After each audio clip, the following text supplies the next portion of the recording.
Could you imagine, right? You're driving along in your car, 2 o'clock in the morning, 2 o'clock in the morning, and next thing you know, you just see a 6'5" black man with dreads on a penny farthing. You're gonna think, hold on. You'd think that there's something wrong with you, isn't it? You're Like, hallucinating. you're shaking your head like, what? You know, I said all the time. I said it to one guy. I was cycling past, and he was just outside, you know, having like a midnight cigarette, and like he cycled past, and he was like, "Oh," and I said, as I was going past, I slowed down. I said, "No one's gonna believe you."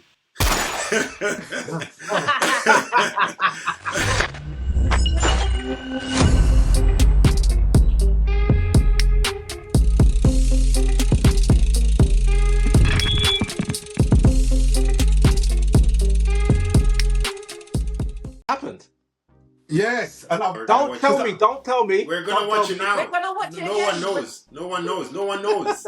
This is live. All right, then I'm gonna watch it, but I'm not gonna say anything. Then if you Yeah, ain't well, seen dude, anything, I'm can not you gonna put say your anything. screen as the main screen so we can... Wait. Can you make your screen the main screen so we can see it as well? Because I can only see it small. Do I need to do something? No, that's how it will be. That's how it records. Oh, wow. All right. Go on. No. Okay, go ahead. You lot are smiling, so I know it can't be that American. I haven't seen it. Go I on, haven't man. seen it. No one's seen it. Come on, Tibogo! Come on, Tibogo! Come on, Tibogo! Yes. Move out the way, Leon. Move out the way, Leon. Oh, come on. I can't see. Who's this guy? What country? Botswana. Oh, Botswana's got a gold medal. Is it Botswana? What? From Botswana, no? Botswana? No, at least it wasn't. Where's my Pan-African pin, man? Walk on. Like, Yeah. Jeez, man. Oh, sorry.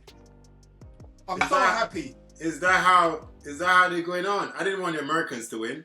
No, I didn't want Lyle to win. That's all I cared about. Neither did I. To win. But this thing was over so fast, man. It's like snap your fingers and it's done. So where are we from? Botswana. Man like Tibogo, you know. Is it America? He's Botswanan, isn't he? Yeah. Yeah. One, two, Africa. And you know, I don't know if any of you lot watched The Sprint, the documentary called The Sprint on. Yes, I started watching. Yeah. I watched The Sprint. I watched it. And what Noah Lyles says is that, what does he say? The 100 meters is like his side chick, but the 200 is his wife. So he would have expected to win the 200 more than he would of the one. So. No, this isn't recording yet, is it? Yeah, it's recording. Yes, it's been recording. Been recording since you joined. It's in the top corner where it says record. Since you joined, it's been recording. I ain't put my makeup on or nothing. I haven't done that. I haven't thought of myself out. Okay. Do you see the top corner where it says warn me, guys. Record? Warn me. Well, okay. Let's get it started properly then. Good evening, everybody. Good evening, sir. Good evening, Dean. Good evening. Good evening, everyone out there as well. Or should I say, top of the evening to Uno. Welcome to Together We'll Talk. How are you, Joe? I'm all right, Dean. I'm all right. How's your week been? Too bad. Been okay. How's your week been? Yeah? Got over the nice. BUBR? The party? BUBR was amazing. Yeah. It was great. Fantastic event. I just don't know why we don't have BUBR weather today. Why is the weather not great? There's nothing wrong with this weather. There's nothing wrong with this Well, weather. This is perfect cycling weather. Black people, we used to adversity, you know, weather ain't going to stop us. You go out and you hit that bike anyways. I just like a little bit of sunshine.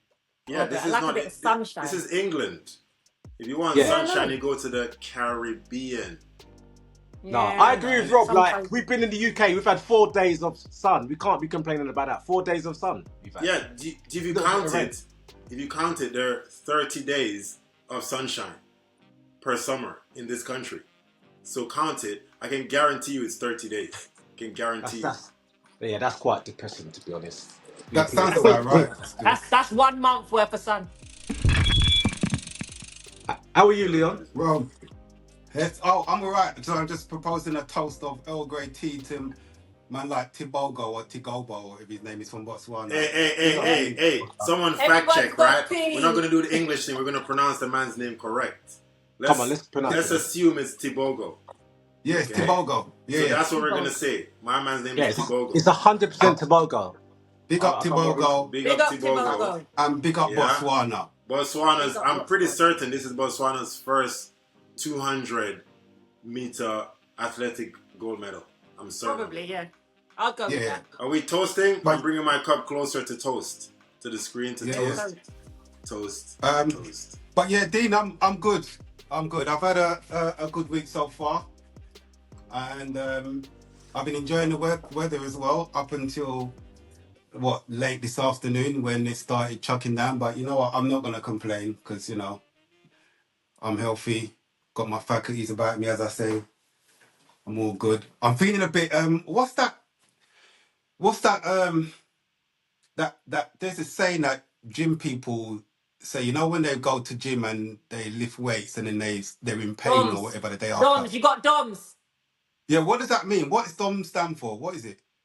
I don't know what it stands for. That on the whim, I'm not sure what Make it up, because I was going to start making it up So there. DOM is Go like on then, is that the pain you feel in your muscles after you've like gone It's a gym nice and lift feeling though, weights isn't and it? everything? Is it not a nice DOMS? feeling? It means you've done a bit of work. I never heard DOMS before. We need an athlete. It's not nice. We need an athlete in the don't group like to explain what No, I DOMS feel a is bit sore. DOMS is a bad thing, isn't it? No, it's good. It's just like muscle fatigue, isn't it? It could be muscle fatigue. I never heard of it. I don't know what a gym is, so I'm not really familiar with that. Yeah, neither did I until what's a gym? a few weeks ago. Is that Can I just say it means delayed onset muscle soreness? Oh wow, delayed onset. Exactly what I was going to say. So exactly what I was going to say. Where's my phone? I started doing some fact checks, man. Yeah, I knew it was something like Every day's a school day. Okay, well I got a little bit of that then, but apart from that, I'm good. How are you, Dean? Yeah. I'm good. Looking forward to another little break at the weekend. I'll let you know. No one likes to show off. I'll let you know a little bit more about it when I'm out there. When you're out this there, is you and your pictures, Did you know that Dean's got his own yacht, by the way? He's got his own little yacht. I heard Wayne was on his yacht the other day as well. So Dean's one's better than that. Dean's one. Let's not pick it up because when I actually post it, it's going to be a disappointment. So let's not pick it up like that. It's a bit too late. But yeah. Looking forward to the weekend. It's going to be nice. So shall we move on, right? Mr. Robert. Might as well, start. Mr. Robert, hello. Welcome. It's good to have you on. I appreciate you guys having me on. I don't think Robert needs that much introduction. You're more or less a celebrity. But well, he does. For those that don't know, and for those that don't see, for those that don't know, Robert is someone that rides with us sometimes, but he stands out a little bit because he rides a Penny Farthing. If you've seen him, you won't forget him. And it's fantastic to have him on the show because I know there's a lot of people that would like to ask him questions and find out a little bit more about him. So welcome to the show. Thank you for joining us. Thank you for having me. Thank you guys. Much appreciated. Of all the fun let's things start. you already do with me, this is yet another one. BUBR, Black History, 75 years of Windrush, bike ride, nighttime ride. Was it Christmas? We did all of the lights ride. Oh yes. So out of the many things you guys include me in, and funny, I only met you guys because of Nev. I was in the Tabernacle one day with my uncle, and I'd parked the bike outside, and this young lady says, you cycle that everywhere? I said, yes, I do cycle that everywhere. And then she asked me if I'd like to come along to a bike ride with less than 24 hours notice. I checked the weather report, it was going to rain, and I thought, let's go anyways. So I pitched up, and it's been me and you guys since. Which ride was that then, Robert? This was the 75 years Windrush celebration. So we rode around London. Went to sites with blue plaques. Oh, that's the Black History Month one. Black History Month. Yeah. Yes, Black History Month bike ride there. So that was one of the first times I rode with you guys. When I first saw you, I was like, how the hell is he going to stop? Is it true that it's got no brakes, or do you brake with the... What's a brake? Is that like a gym? You guys are using words that are not in my vocabulary. Brake. So, to stop the bike. To stop the bike. And you use a brake? You guys use brakes on your bikes? What? I'm not familiar with that term. I'm sorry. So this is exactly what I'm saying. It's like you come to a traffic light. How does he stop? And I see you having to prepare. Yes, what you do quite in advance. As you guys know, I'm a traffic engineer, so I know how the traffic pattern works. I know that the phase on the traffic light lasts a minute and a half tops before it changes to let the other phase go, the pedestrians go, or the other lanes coming across. So I know that. So I know that if I cycle up to the light slow enough, but if I have a good enough distance that allows me to get close to the light but not quite at the lights, if I need a burst of speed, I can make up the lights. So I'm usually probably about 300 meters back, just observing, seeing how things go, and then I go for it. Yeah, that is a skill. That is a skill. But it's London traffic, so a lot of timing, time. I mean, with that kind of bike, you can't rush. It's not something that you do in a rush. It's a very slow pace of life. With Maydeen and a couple other people cycled back with me from BUBR all the way from Dulwich all the way to Willesden. They cycled with me the entire journey. They were just so calm and relaxed and considerate and watching my movements and looking out for me. And I just said to them, I really appreciate it, guys, but relax. This is my everyday type commute. Yeah, because you commute, don't you, on your Penny Farthing? Is that right? Yeah. It is my commuter bike. I ride that thing everywhere. You guys know. You guys invited me to the Ride London. That was great. I did Ride London. I only did 30 because them Peloton guys tend to go a bit fast for my liking, and some of the sections are narrow. So I did the 30, and I just pitched up when I felt like it. I just rode in. So by the time I was heading out, most people were heading back, which was really nice. Stopped at the tent, stopped at the energy tent, replenished. Is that what it's called, the energy tent? I don't know. Yeah, they had a tent. You mean the BUBR tent? The energy station. Yeah, I think it was the BUBR. Oh, okay. The vibe. I think it's called the vibe station. The vibe station. So I stopped at the vibe station. There was a few guys from TWR in there. I got some water, took some pictures. Yeah, and then carried on. It was great. It was nice. So, Rob, how did you get into cycling in the first place? Have you always, obviously before that, did you ride a normal bike? So I'm Jamaican Ghanaian, even though I was born here. So my whole time living in Jamaica, whenever I could, I'd ride a bike. Our area was fairly quiet. Portmore, this is in the 80s, before things got a lot more built up. It was fairly quiet. I had my 10-speed. I'd ride around the area. It was nice. So I've always been on a bike. And then my sister had a chopper. She had a Mark II chopper, with the gear bar right on the front there.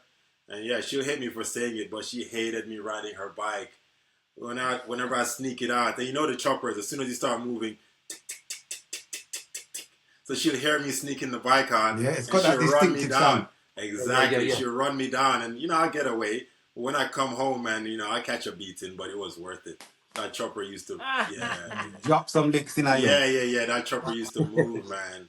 And then around 92, we left Jamaica and we moved to Ghana.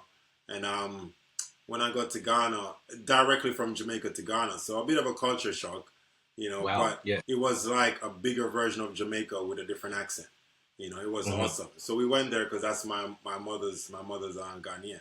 How old were you at that point? So I'm 1980. So when we moved from Jamaica to Ghana, I was 12. I was 12 years old.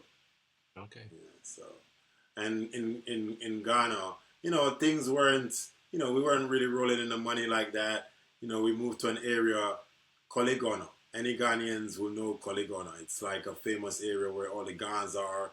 It's close to Kolibu Hospital, which is one of the main hospitals in Ghana. So we lived by the sea. You know, the Ghans, they call it Inshona. Inshona means by the sea. That's the Ghan term for by the sea.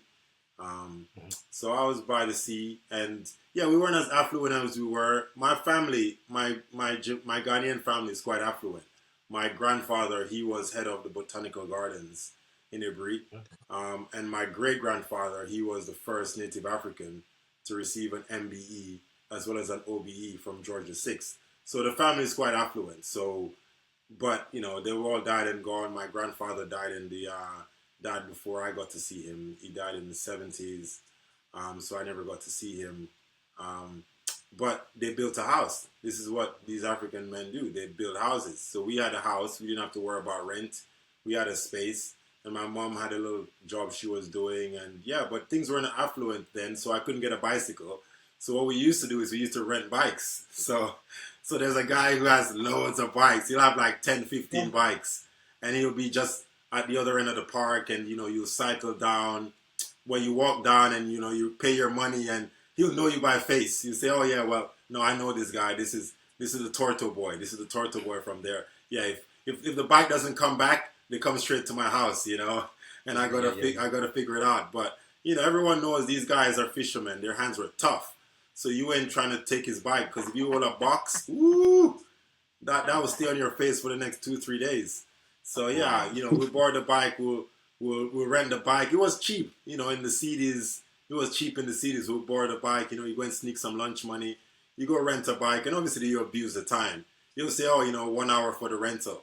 And you will ride it for the entire day. You'll go everywhere with the bike. Then you'll come back and just lean it close to where he can see it and run off, you know. And come back 5 days later hoping he's forgot that you you abuse the privilege of the bicycle. But yeah, I've always been into bikes, you know, always. And then coming back to England, I came back to England in '98. Came back to England, and the first thing I did when I was working, I used to work at the Sports Cafe down in Haymarket. And the first thing I did when I came back to England was buy myself a bicycle. And in those times, I was working in Haymarket, and I lived on Old Kent Road, quite far down Old Kent Road, where New Cross starts, you know, just before the bus station there. So I just ride a bike straight up the Old Kent Road all the way to Haymarket. Yeah, don't watch traffic. I mean, I've cycled in worse traffic, you know, no road marking, muddy streets, you know, no pavement, no curbs. No, I mean, it's Ghana. If your road gets paved in certain parts, you know, in the rural areas, it's different. You know, I'm not saying it's a backward country, but far from. It's one of the most. No, but if you've ridden in Portmore and in Ghana, what's the Old Kent Road? What is Old Kent Road? The Old Kent Road is like someone laid out the red carpet and said, "Sir, please come and ride here. Thank you." You know, I see a bus cutting across me. What bus cutting across me? It's all relative, isn't it? It's all relative. That makes sense as to why you're quite comfortable on your Penny Farthing on these London streets. Then, yeah, you got no nerves. I got no nerves. It's either that or I got nerves of steel. But so I guess I rode a bike from way back then, you know, and then started working as an engineer. I've been doing it for about 20 years now. So I started working at a company in Croydon, you know. So the commute wasn't far, so I'd walk it. Then from Croydon, I started working at a place down by the embankment, Upper Ground. And I lived in Brixton at the time, so I'd moved to Brixton by then. So I'd just go for a stroll down to Upper Ground, you know, 25 minutes light work. You know, and it wasn't until I moved to start working in Brent, when I started designing cycle lanes, that I went and got myself another bicycle. You know, so I'd ride it around, you know, go to my site meetings on the bicycle. And Brent's big, you know, and come winter, come snow, come rain, I'd cycle anyways. It didn't really matter to me. You know, got my heated gloves and I'm off. But it's short commutes, so I had that experience. And so I've always been on a bike. I think I gave the long version of the question you asked, but I've always ridden a bike. No, Yeah, no, but okay. What I was going to lead that on to is how did you get to start riding your Penny How Farthing? did I get to That's what start everyone riding really the wants to Penny know, isn't Farthing? it? Right. So back in 2014, I mean, I've always dressed in tweed jackets. I've always had a particular style. You know, my granddad worked for the British Empire. You know, so it was all very sharp dressing, but he always had an African element woven into it. So you'll have the three-piece suits, you know, dapper gentleman, buttoned up, and you know, then you go and check his pocket square, and there's a little bit of African fabrics, you know. And my mom also, she's quite the dress designer. So I got my fashion sense from those guys. So I walked around London like that. That was my regular kind of attire. So this gentleman I was working with, a New Zealand gentleman, actually no, he's probably a Kiwi. I hope he doesn't watch this and get upset. But either way, he said, "Oh, have you heard of the Tweed Run? You know, because you know you have that swag. You could do well on the Tweed Run." Yeah. I asked him, "What's this Tweed Run?" So I went and looked it up, went and do some Google search. But the year that I wanted to go, my daughters wanted to do. I've got 4 daughters, so my daughters, the eldest now, she's on 21. The one below her is 20, and then I've got my younger 2. I've got my 9 and my 6-year-old. But at the time, the older ones, you know, we're talking 2014, so they're fairly young. They wanted to do a London bus tour. So it's either do I disappoint the kids, do the London bus tour, or do I go on the Tweed Run? You know, which one it is. So I went on the London bus tour anyways, and I thought there's always going to be next year, but it's not something I really thought about. But on the London bus tour, we're on the top deck. I hear bells and whistles, and I hear, like, you know, a guy playing a violin and another guy playing a piano. I turn around, we're in the Tweed Run. It's overtaking the bus, right? So for me, I was thinking, no, this is meant to be. This is meant to be. It shuts down London as well. It shuts down London. But the funny thing is, they come past in like a wave. So they'll come past 900 strong. They'll come past 900 strong. You actually did the Tweed Run, but you just did it on the bus. I did it on the bus. I did the London bus Tweed Run, right? Crazy how things work out. So from that minute when I saw them come past, and they came past the bus, you know, within about 5 minutes, the entire procession had come around the bus. Everyone was cheering, waving. There were a couple of people riding Penny Farthing. I was like, whoa, these guys really go in. These guys go in hard. So from that moment there, I started planning my outfit for the next year.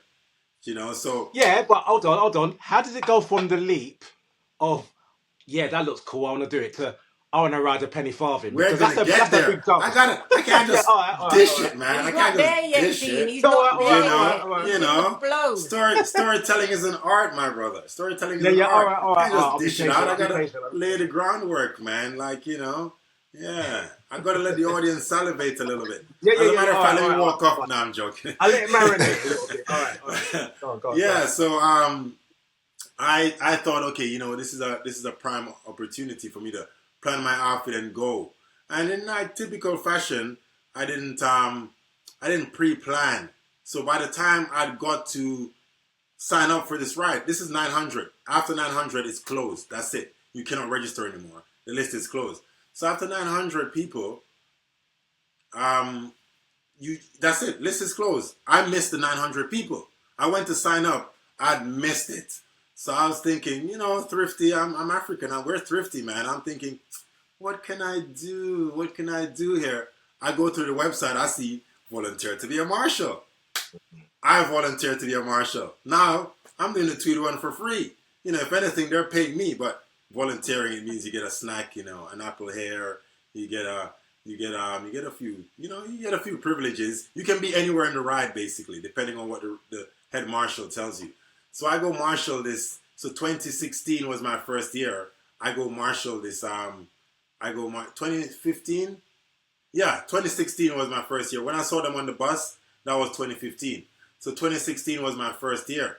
I had my outfit ready. I had my socks. I had some Argyle socks with pink in it. You know, I went full. I had my Clarks on because, you know, I have to rep Jamaica, you know, not just the African side. Not the desert Clarks. Man, I have to wear the Clarks, yes. It wasn't a desert Clarks. It was like a Brooks looking Clarks. Not one the Jamaicans would necessarily approve of, but they would say it's a Clarks nonetheless, you know. Bougie Clarks. Yeah, a bougie The Clarks. bougie A bougie Clarks. You know, like, I still got that pair of shoes, by the way. That's a story for another time. You know, I got the bougie Clarks. So I had that. You know, I didn't want to go in. I don't know the crowd. I didn't want to go in too Jamaican, you know. But I was going to go in a little bit Jamaican, a little bit African. So I had my tailor down in Ladbroke Grove make me a waistcoat to go with this. So I had a bit of kente. And everyone who knows kente is the authentic Ghanaian African woven print. Not print, African woven fabric. So I had some of that. My mom had gifted to me. So I gave it to the tailor and he made that into a waistcoat and a bow tie. Yeah, so, you know, I got a tweed jacket and I went along to this ride. And people were going nuts about the whole outfit. You know, I was marshalling, but still, there was a lot of questions being asked. And, you know, people were asking, oh, that style. Oh, you know, I like the fabric. And, you know, why people come over and touch it. And, you know, I don't fault them. They can go touch the fabric. But then my hair was a lot shorter. Oh, wait, 1 minute. What was you riding on this ride? So I had a condor made. So, you know, yeah, you have to turn up the swag. So I had a condor that I bought second hand from a guy up in Camden. It was a nice bike, and that's what I rode for that first ride. Yeah. Oh. Yeah. But we still don't know how you got the Penny Farthing. Right. So let me lay it out now. How I got to get into the Penny Farthing. So when you are a marshal, like you guys, TWR, you join a WhatsApp group. And this WhatsApp group is an entire community now. These guys are all sorts from every sector of the community. You got lawyers, you got businessmen, you got like tradesmen, you got everyone, bus drivers, everyone is in this little clique. And at the time, I think there was probably about 2 or 3 black guys or so in the group. You know, there was a few more on the ride, but there weren't that many in the group. So I joined the group, and as the years rolled on, you know, we get very pally with these guys because you got to do your recce rides to make sure the route's acceptable for when the ride is on the next day. So you do your recce ride, you do all these bits and pieces. And so we got quite pally. And one of the ladies, she works for Goldsmith University, I think. She works at a university. I could have misquoted where she works. In any case, she has a Penny Farthing. But her Penny Farthing is a 46-inch wheel. So she'll always insist, Robert, with your style, you really should ride a Penny Farthing, you know. You should ride a Penny Farthing.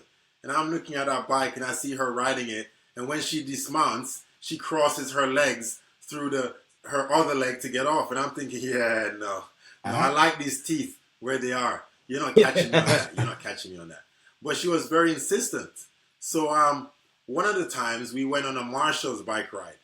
And we went through Borough Market. And there was a bit of a slope down. So she says, look, you can ride this bike. Come, let's try it. By then, you know, everyone's liquored up. I don't drink, but everyone's liquored up. So everyone's like, come on. And everyone in the market's looking and the peer pressure is building. So I'm thinking, damn it.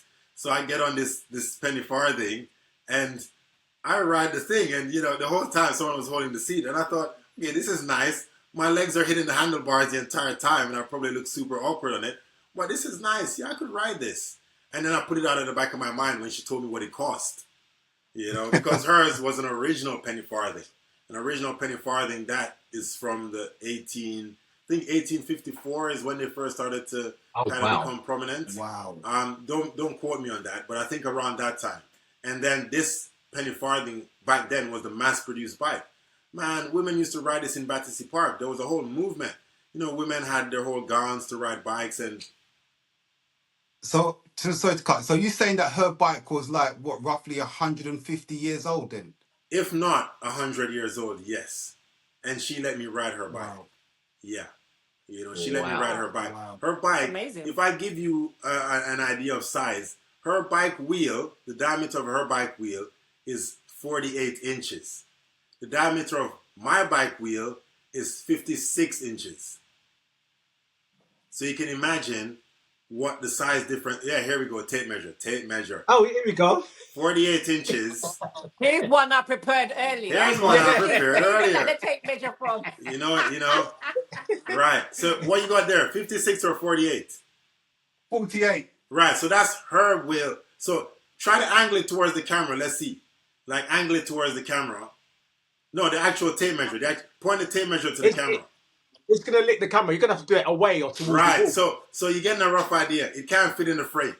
That's big. There you go. So that's your arm. That's your arm length, right? So that's hers. Hers is 48 inches. And I struggled to ride that because the wheel's too small. My wheel diameter is 56 inches. Even what? Oh my gosh. But it's still big for most people, though, Robert. It is one of the biggest. It is one of the biggest. Yeah. It is one of the biggest. Yeah. Before I go into the details of the bike, let me tell you how I acquired the bike. So these guys, effectively another year rolled on, and this lady dares me again to ride the bike, but this time it's on a tennis court. And I jump on the bike, and I'm doing a little better. I fall off a couple of times, but I'm doing a little better. And she says, you should get one of those bikes. I bet you if we find one, you won't buy it. And I said, oh no, if we find one my size, I'll buy it. Because I'm under the impression 56 inch or 58 inch is the diameter I'd want. You're never going to find that. Guess where they find the bike? Guess where someone finds the bike and sends me a link? Take a wild guess. eBay. eBay. They went and found the bike on eBay. Right? So this is the year. This is 2022. No, 2023. So this is after I acquired the bicycle after the Tweed Run. So the Tweed Run happened in April, and I acquired the bike in June 2023 or May. Only last year. Yeah, only last year. So around May 2023. So the guy talks to me about the bike. You know, he says, "Oh, you know, what do you think of the bike? You know, is this something you'd ride?" And I said, "I'm not really sure if I'd ride the bike or not. Is it possible to have a test ride of the bike?" So my man says, yeah, you know, we can test ride it. But he lives in Sussex. So the guy is called Matt from Trotz and Sons. So they make the bike. Him and his dad handmade this bike, this modern version of a Penny Farthing. But the wheel is so big that no one else was really rushing to buy the bike. So I thought to myself, I'll test ride it. If nothing at all, I get a free ride on a bike, you know, but the price quoted was $1,600, and I'm thinking that's a bit rich for my blood, fam. You know, I can get that's Brompton money. That's Brompton money right there. You know, so I thought, but I already had a Brompton at this point. You know, through the cycle to work scheme. So I'm just thinking I'm going to go for a ride. In any case, I dress up because I figured these guys are going to ride around Stratford and they're going to be looking sharp. You know, top hats and morning coats. I can't come looking like a scruff. So I come in a suit. I come in a black suit, white shirt, black tie. You know, formal like, so I can fit into this kind of eclectic group, or you know, this kind of, I guess, upmarket gentleman's club, as it were, ladies and gentlemen's club, I should say. So I turn up and I'm thinking, okay, great, we're gonna go on this bike ride, and then I ride around a couple of times in this car park. This is by the velodrome. I think it's called the something box. It's like it's right by Stratford. It's like it's not the copper box. It's kind of like can't remember the name. It'll come to me. I'll send you a picture. In any case, I think it is the copper. No, it's not the copper box. They have another one where it's a cafe. Okay. And it's shipping containers. And on the shipping container, there's a guy who fixes bikes. You know, a really lovely gentleman, Caribbean gentleman. He fixes bikes. So that's where we went to do the test ride. That's what the meeting point. So I figured we're riding around Stratford. So I go on the first ride. Immediately, I fall off the bike. You know, because it's a fixed gear. You're not supposed to stop pedaling. So I fall off the bike, you know, and I get like a little scuff in the palms because I put my palms down, you know. But I wasn't hurt too bad. The suit wasn't torn or nothing. So I jumped back up again, and you know, the guys rushed over and they gave me some tidbits, and they said, "Look, it's a fixed wheel. You don't stop pedaling." So I'm getting comfortable on the seat, and I go for the second ride. Come off again on the second ride. This time I go right into a hedge. So much of a softer landing. This is a very low speed. This is a very low speed, by the way. So next time I fall off, I fall right into a hedge. You know, bike goes flying, bike gets a little scuffed. I'm thinking, damn it, and you're buying this bike now. You know, you chip up the man's bike, you're going to have to buy it. So the guy comes over, I said, oh, you know, don't worry, I'll leave you a deposit for this. Don't worry. Just so he doesn't take the bike away from me, because I'm liking the ride, and even though I'm falling off, I'm liking the ride, and I wanna complete it. I'm that kind of person. If I set my mind to it, I like to follow through. So They said, okay, we're going on the bike ride now. The guy announced, Matt says, oh, okay, we're ready to leave now. And there's about 10 guys on Penny Farthings and different vintage bikes. And, some people on electric bikes, some people on Bromptons. But most people the majority of the riders are on Penny Farthing. So then the guy says, all right, we're going to head off now. So we're going to head down to Buckingham Palace. Sorry, what? You're going to head where? From Stratford to where? Buckingham Palace. And he says, oh, Robert, you don't have to go. You can just stay here. I'm thinking, I'm not staying here. I'm not going to be some loser sitting here waiting for everyone to go and come back. And they want to make a couple of stops and see some sights. And I'm thinking, woosah, brother, woosah. You can do this. So I jump on the bike, and they reassure me lots. We'll help you. There's someone, will be guiding you along. We ride clear across town. Stratford, Queen Elizabeth Park. Is that the one in Queen Elizabeth Park? Is that in Hackney? Is that what it's called? That's I don't know. Yeah, it's the one between Stratford and Hackney. It's a new park, Queen Elizabeth. Yeah, Queen Elizabeth Park, I think it's called. Cycle through Queen Elizabeth Park, come out Shoreditch High Street, cycle down Shoreditch High Street, join a cycle reading Shoreditch High Street, go by St. Paul's Cathedral. These guys are making all the maneuvers. And I'm on this bike, man, and the whole time I grip the handlebar so tight. Because the one thing with that bike, you got to realize that the steering wheel is also the pedaling wheel. So every time you pedal and the handlebar moves, you get nervous that, the handlebar. So I'm gripping this thing, man, and so tight. So you got to try to visualize it. The steering wheel. So imagine on a conventional bike, on a modern bike, the back wheel is where you're pedaling. You're pedaling a chain on the back wheel. On the Penny Farthing, the front wheel is the pedaling wheel, and it's also the steering wheel. So every time you're yes, and it's a fixed wheel, right? And you're way up. By the time I sit on my bike, I'm well over 2 meters in the air. I'm way up. I can high five people on the top deck of a bus. That's the bit that gets me more than anything is the height that you are at. You just look so far up. Yeah. And me coming off that's why I have to rate you extra because me coming off from about 8 foot in the air, that's the end for me. That's the end of that experiment. No, why are you getting back on that? Yeah, so also, yeah. Sorry to cut you, but isn't it a bit disconcerting the fact that the big wheel is the steering wheel and also the pedaling wheel? This was my main issue, dude. Right? And on that first ride, it wasn't the most comfortable of rides because they had a hard saddle on it. And remember, there's no suspension on these bikes. On your average road bike, your spokes give you some suspension. You hit a bump and your spokes give you some suspension if you don't have shocks on your bike. This bike, that rim, the spokes are almost for decoration, right? The spokes are just to hold the hub in place. If I took all the spokes out, that big wheel would never collapse. That's a solid wheel. You see what I mean? That wheel has no compression. The only way you're doing that wheel, it's like an aero wheel. I'm not sure if aero wheels are like that. Or aero wheels fixed. So if you take all the spokes out of an aero wheel, does it collapse? I don't know. I don't think it's as strong. So basically, this wheel, if I take all the spokes out, there's going to be a very little flex in it. Yeah, very little flex in that wheel. And no compression whatsoever. And the back wheel is the same. So this bike has no suspension. And the seat I was sitting on had no suspension. And it's London roads, upper ground, going over curbs, cycle lanes, bumps.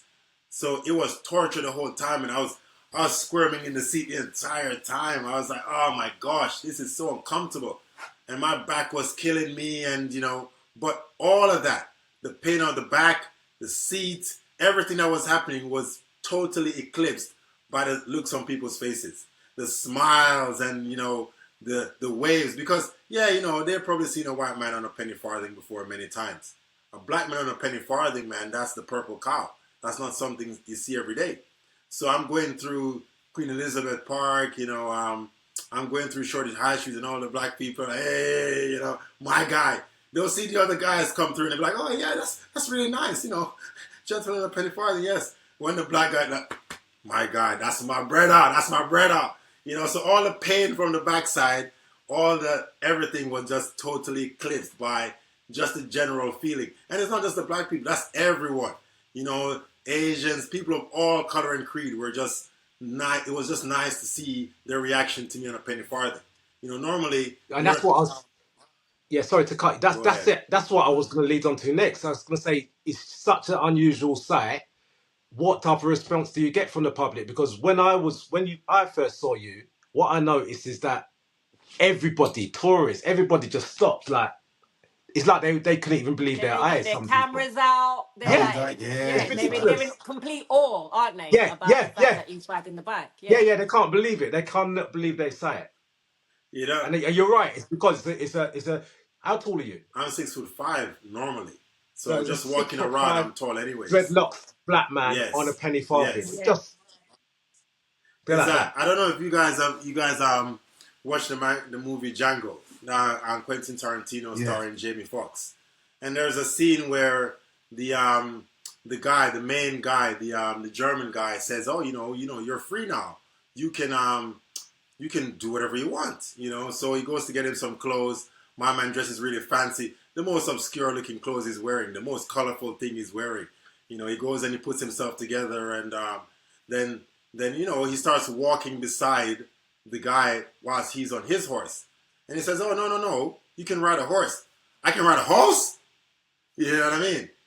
So he's so ecstatic that he can ride the horse. So there's one particular scene when he first gets on the horse, then he's riding through this town, and my man is looking like dapper.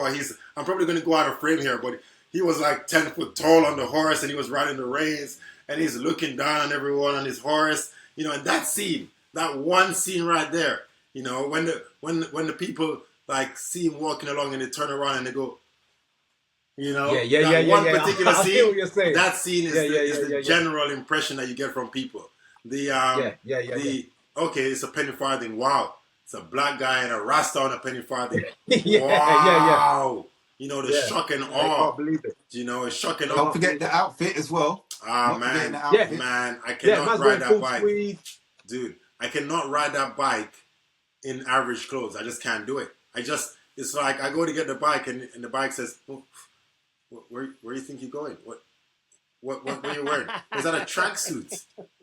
Are those trainers? Nah. You're not ready, fam. You're not ready. And that's the thing. When down. with the Black History Month ride, the first ride you came with us, it was torrential rain the entire day. And you were wearing we all had our wet stuff, all our stuff to protect us from the rain. You had brown tweeds for the whole day, and it didn't even look like it affected you. I was like, how does he do that? I'll be honest. You must have. Yeah. Wearing that tweed was the best thing. I now realize why people ride around or rode around in tweed, or people wear tweed jackets. When it rains, the tweed jacket has a few layers. So it rained, the water just sat in the jacket. You know, It's thick, it kind of yeah. leaked through on me a little bit through the lining. But if I took the jacket off, I'm not soaking wet. I'm a little damp. I'm not soaking wet. As soon as you start riding and the breeze hit the jacket, that thing just wafts off. Every time the sun came out, every time we had a bit of breeze, I was dry in minutes. Within 5-10 minutes of cycling, I was dry again. That's the reason why you didn't see me squirming and taking the jacket off. And I felt so comfortable. Yeah, you look comfortable. And I was like, he must be putting this on. He must No way, man. I felt so at home. If I was putting it on, I wouldn't have worn that in the first place. Yeah, no. I believe you. Yeah. I believe you. But I was so comfortable. The whole thing, I was just, this is perfect. This is great. This is the right thing to wear for this. You know? Yeah. And you look the part. You definitely look the part. Thank you. You did look the part. No, I really appreciate that. Thank you. So. What do your children think about you riding penny farthing? How do they? What's their opinion of it? What's their views like? Their reaction. They just. Yeah, that's my dad. Yeah, that's my dad. Yeah. That's my dad. Because when they go to school, everyone's thinking, just the dress style alone, everyone's thinking, is that your dad? Is that your dad? And it's kids, and I'm really tall, in comparison. So everyone's thinking, oh, is that your dad? Is that your dad? Is that your dad? Oh my gosh, your dad's so cool. So they love it. They love it. And I cycle them to school. Or made mode of transportation or school run is a bicycle. It's a cargo bike. Wow. That's what we cycle. I started off because only one of them was going to school. The other one was in nursery. So Yeah. so I only had one at the time, and no, the other one was with her grandma. So I only had one at the time, and I started off on my Condor with like a seat strapped to the front, you know, the little kid seat. And then they quickly grew out of that. So when they grew out of that, I had like I had a bar, you know, one of those seats that goes on the back of the bike. I had one of those, and then they grew out of that really quickly. And now there's two of them. So then I got one of those trailers that you put on a bike and you ride with the trailer. Yeah. But I live in Wilson, man, and their school is in Labrador Grove. Everyone knows that Kensal Rise Hill. Everyone knows that Chamberlain Road that just creeps up and gets higher and higher. You know, so it was killing me, man. I'm cycling up the hill, and by the time I get to the top, and I look back and they're just chilling, like, you know, having a lollipop, thinking, oh yeah, you know, like, why are we not there yet? Sky, come on, let's go, dinner time, you know. And then I graduated to a cargo bike. A friend of mine lent me his cargo bike. So funnily enough, a really good friend of mine, Chris, he's a brother. I wouldn't even say a good friend. He's a brother of mine, Chris. He had one of those Babo cargo bikes. You know, the ones where the kids, the two-wheel ones. So the kids sit inside. And it's in front of you, right? They're in front of you. Yeah. Yeah. They're in front of you. So the kids sit inside the cargo bike, and then, you know, you got the wheels. And so he, unfortunately, had damaged his knee, damaged the tendons in his knee. So he had to have an operation. So what I'll do is I will go and drop my daughters off, go to his house, pick up his daughters and drop them off. You know, so and then I'll keep the bike. So that would be the same thing in the daytime. Someone else would bring him home. But in the school run in the mornings, I did that for about 6-7 months while his knee healed. You know, so once his knee was fully back up now and the kids had got used to that bike, you know what it's like. They ain't going back to no trailer on the back of a bike, you know. They ain't going back to that. So I had to invest in a cargo bike. So that's the one I have now. And that's the one from the infamous guy in the cargo bike. Like, we won't even go into, but that's that bike. That's my Urban Arrow. You know, so yeah, it's nice. It's a nice bike. Nice. You know, it's my second version. Can you bring that on the next ride? I'll leave my bike at home, and then I'll sit in the front of the cargo bike, and you can you know, drag me along. You want me to catch a box from the Penny Farthing? When I'm walking out the door, the handlebars, I gotta store it in the hallway, you know. When I'm walking out the door, you can wear the tweed, and all that, but you must want me to catch licks from the Penny Farthing. You just say, hey. I mean, I'm sure it you're looking like you're in cycle clothes. Where do you think you're going? What? Are you leaving me here? Just one time. I don't think so. Nah. That's a shame. Nah. If you want, you can come get the bike and we can cycle together. You know, you can test out the Urban Arrow. No, I want to sit in the bike. Oh, you want to sit in that for Dunwich next year? What do you lot reckon? In fact, you lot can ride the bike to Dunwich. That's how I'll do Dunwich. How many miles to Dunwich? How many miles to Dunwich? 112. 112. Man, I was this close this year to the Dunwich. There was Penny Farthings. I know they were. Penny Farthings. I was this close. But the thing is, we had the same day of Dunwich. We had our Marshall's catch-up ride. So we had a Marshall's get together. You know, ride around, a bit of a pub crawl. I'm not a drinker, but, you know, I mean, it's a fun ride. So we had that on that particular day. So I'd got up and I'd been out on the ride from 9 o'clock. So by the time I got home, it was about 3. And I was determined to do Dunwich. And I thought 3 o'clock, I got to be at London Fields by 7. Can I get a power nap? Yeah, I can get a power nap. Ask me what time I woke up. 10 o'clock, bro. Oh, wow. I woke up at 10 o'clock. My nap was a power nap. So I missed How would you have got your bike back from Dunwich? Oh, I would have gone on the train. I would have probably gone a couple of stops along, you know. But the thing is... oh my gosh, dude. How do you get a Penny Farthing? I take the train all the time. It fits. That fits. Dude, I've only been stopped one time on the train. One time. A guy said to me... What did they stop you for? What? He said to me, you can't take that bike on the train. He says, I was going through Kensal Green. He says, no, sir, you can't take the bike on the train. I said to him, why is that? He says, oh, you know, it's just too big. I said to him, the length of the bike is the same length as your average bike. It's the same length. It's after 9:30. It's off peak. There's absolutely no reason why I shouldn't ride this bike. He says, but it's so tall. It's so tall. I said, dude, I'm taller than the bike. No one's banned me going into the train station before. I don't really understand what we're talking about. I get on the train. Eventually, he lets me go. He says, I haven't seen anything. You know, he does one of those, monkey see, like, you know, he does one of those, like, you know, see no evil, hear no evil type situation. Yeah. I'm like, dude, I'm going about my business. I don't particularly. And it's a short trip. He must have been confused. He must have been confused because there's no precedence. He's probably never come across it before. He doesn't even know the rules. Yeah, but I explained to him. I said, okay, the bike is tall, yes, but the length of the bike isn't bigger than a normal bike. And people take their electric bikes on this thing. You're not supposed to. How do they get through? You know, so yeah, eventually I was going to go anyways, but I was being polite. I got on the train. That same train, the lady who's in charge of TFL's rail stock, she was on the train. You know, obviously she's in civvies, and she comes over to me and she says, "Oh, so I hope you don't mind me taking a picture to put on our social media." I said, "No, it's cool, but who are you?" She says, "Oh, I'm in charge of the rolling stock for the overground." You know, then we got into a whole conversation about the different names and the Lioness and the Windrush line, and you know, we got into a whole one of those and the Suffragettes line. We had a whole conversation. So I'm thinking if she's cool with it and it's a London Overground, everyone else should be, you know? So, yeah. It's just the idea of it, innit? So I'm assuming when you pull it onto a carriage, it goes straight. You don't have to lean it. No, you don't. No, you don't.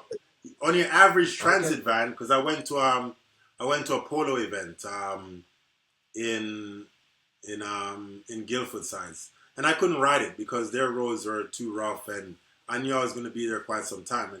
And it wasn't necessarily the distance from the station, it was how narrow the roads are when I looked on Google Maps. So I thought, I'm just going to get a van. So I got your average size transit van. I had to lean that bike sideways to get into the transit van. I was this close not getting the bike in the transit. Because you had to go in diagonally with the wheel and the handlebars to get it, and it had to be lying down the whole time. It will not go upright. So that's the reason why I ride this thing everywhere, because I don't want the inconvenience of someone telling me, "Oh no, you can't do this, you can't do that, you can't do that." The other day I went to see my friend in Shirley. Shirley's your sides, and I think I missed the last train. So the last train was supposed to be at 12:24 going to London Victoria. By the time I got there, I just missed the train. I just cycled home from Shirley. I cycled to East Croydon, missed the train, just cycled home from Shirley, all the way home. It took me 2.5 hours, but I was good. Took my time, listened to a couple of podcasts, you know, listened to the TWO podcast, audio only, and I made my way home, and it was good. Could you imagine, right? You're driving along in your car, 2 o'clock in the morning, 2 o'clock in the morning, and next thing you know, you just see a 6'5" black man with dreads on a penny farthing. You'd think that there's something wrong with you, innit? Like, you're hallucinating. You're shaking your head like, what? You know, I say it all the time. I said it to one guy. I was cycling past, and he was just outside, you know, having like a midnight cigarette, and like he cycled past, and he was like, "Oh," and I said, as I was going past, I slowed down. I said, "No one's gonna believe you." So that made it even worse. People think he was dreaming. I said to him, real casual like, "No one's gonna believe you." He's scrambling for his phone. He's scrambling for his phone. I just bust the corner, man. I was out. And that bike does some speed. My heart would be beating, you know. My heart would be beating if that happened to me. Yeah. It wasn't a bad ride. As you guys know, there's cycle routes all throughout London. Some of the cycle routes designed in London, I've designed some of those cycle routes. You know, I've designed quite... We're going to get onto that. Yeah, so what I'm saying is, you got cycle routes that will take you from A to B. The thing is, it's not very well signed sometimes, and it's a bit tricky, but I found a route that took me from Shirley all the way to Tooting Station. The route took me all the way there on quiet streets. Hold on. Sorry. Can I just ask? When you say Tooting Station, you're not telling me you took your bike on a tube? No. When I got to Tooting Station, I carried on riding. No. Okay. That's No underground. No. I'm told you can go on the Queen Elizabeth line when you're not on the ground. You can take your bike on there. I'm Correct. told Yeah. that, but Correct. Yeah. You can't go on under any tube line that's going underground. You can't take yeah, and the thing is, I don't like hassle. I don't want someone talking to me, and I just ride my bike. I say all the time, you guys ride for exercise. I ride because it's free. I ride because it's free and because it's freedom. When I jump on that bike, any bike, I can just be where I want when I want. I get there and I pull up right to the front door. I ain't gonna worry about parking. I ain't gonna worry about the stress. Yeah, you get wet, you get cold fingers, you get, splashed by the car occasionally, but the freedom is worth it. The freedom is just worth it, cycling. Anyone who doesn't cycle, this is an excuse to pick it up. It's just the freedom, Doesn't it, just before we move on, right? You say about, cycling in all kinds of weather. Now, for us to ride road bikes and commute bikes and hybrids and so on, we're very skeptical and wary about riding in extreme cold temperatures because of like black ice and things like that. So do you still ride when it's very, very cold and there's a potential for black ice around? This year, and last year, so from the time I got the bike, I've ridden it on average a minimum of once a week the entire year through. So much so, I would leave the Penny Farthing at my kid's school, cycle the cargo bike to the school, swap bikes, get on my Penny Farthing, and cycle to Wandsworth when I was working there. And it didn't matter what the weather was, but I don't think we had that harsh a winter. 23, 24, I don't think the winter was that harsh. If you guys can remember. Right. I didn't find it harsh. It could have been. No, the one just gone now. Yeah, I cycled through the entire one of that. I cycled through it. But I look on old footage because I'm part of a few Penny Farthing clubs. I'm part of the Pickwick Bicycle Club. That's the oldest bicycle club in the world. It was started, I think, before the First World War. So I'm part of that bicycle club. And, they'll show archive footage or we'll go to one of their luncheons and we'll look at some of the pictures that they have and, some of the granddads who cycled the bikes before, the great granddads. They cycled every weather. They cycled that everywhere. They cycled in the snow. If it sleets, you got to be wary. I'm not trying to cycle on black ice because, that thing that you guys talk about, I think the word you used was, the brakes. It's a funny word you guys used for stopping the bike. Yeah, my bike doesn't have that gadget. Right. So I'm wary. But I've cycled the entire time. I've cycled in sleet. I've cycled in the rain. I've cycled in the snow.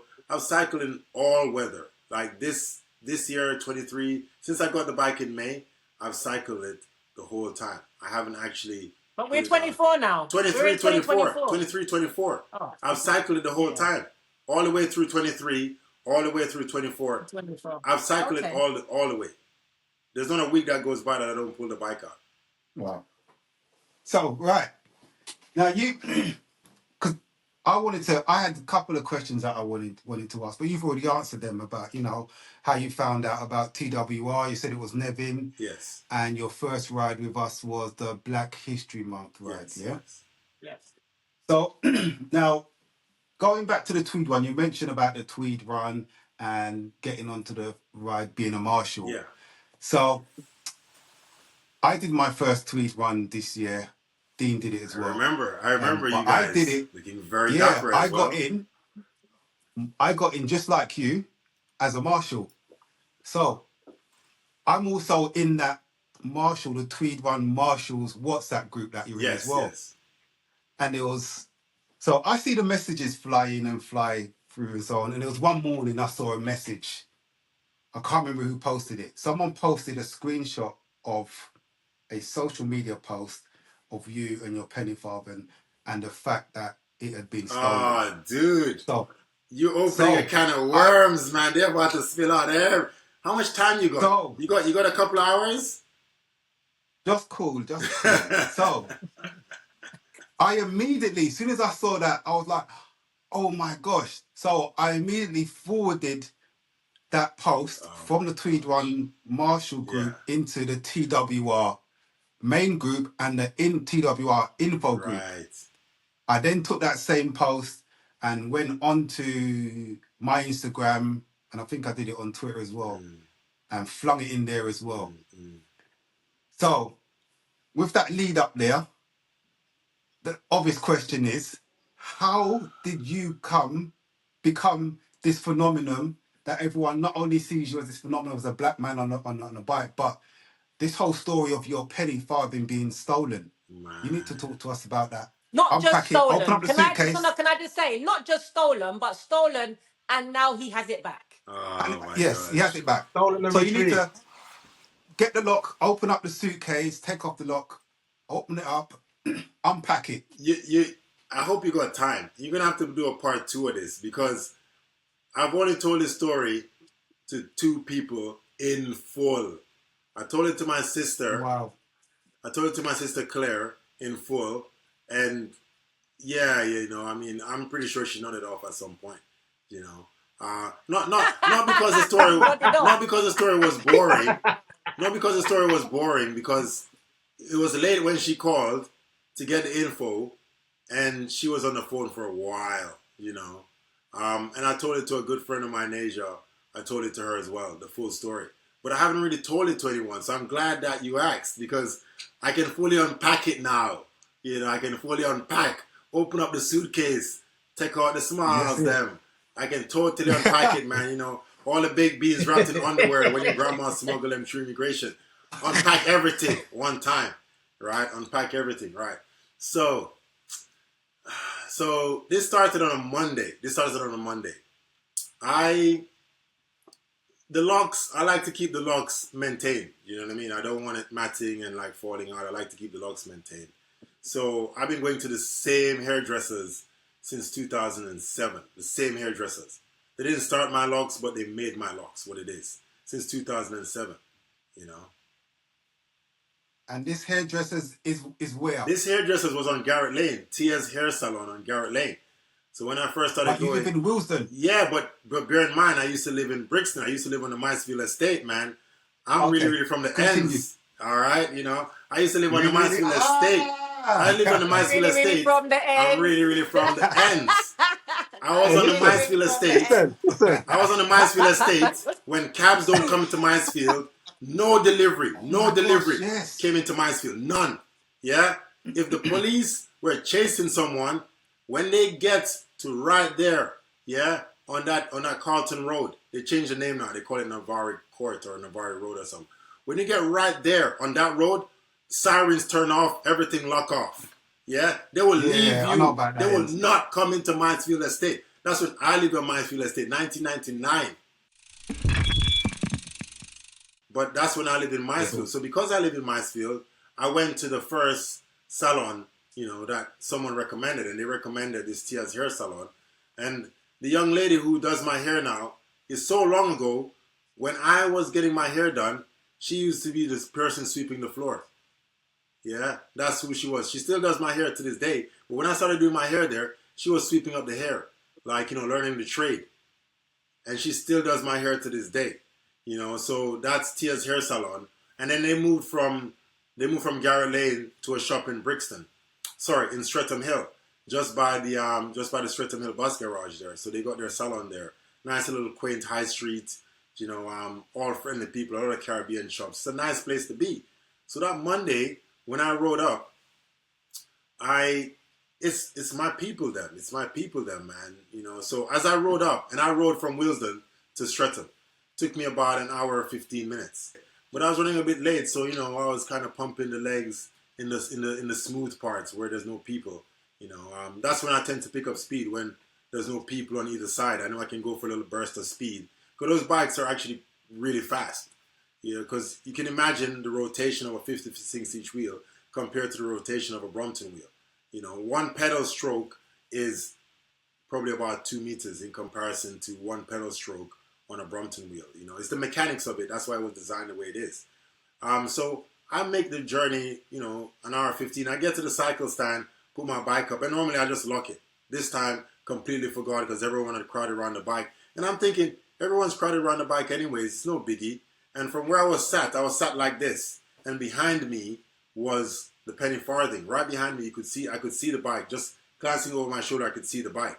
So I wasn't worried. There was loads of people standing around the bike.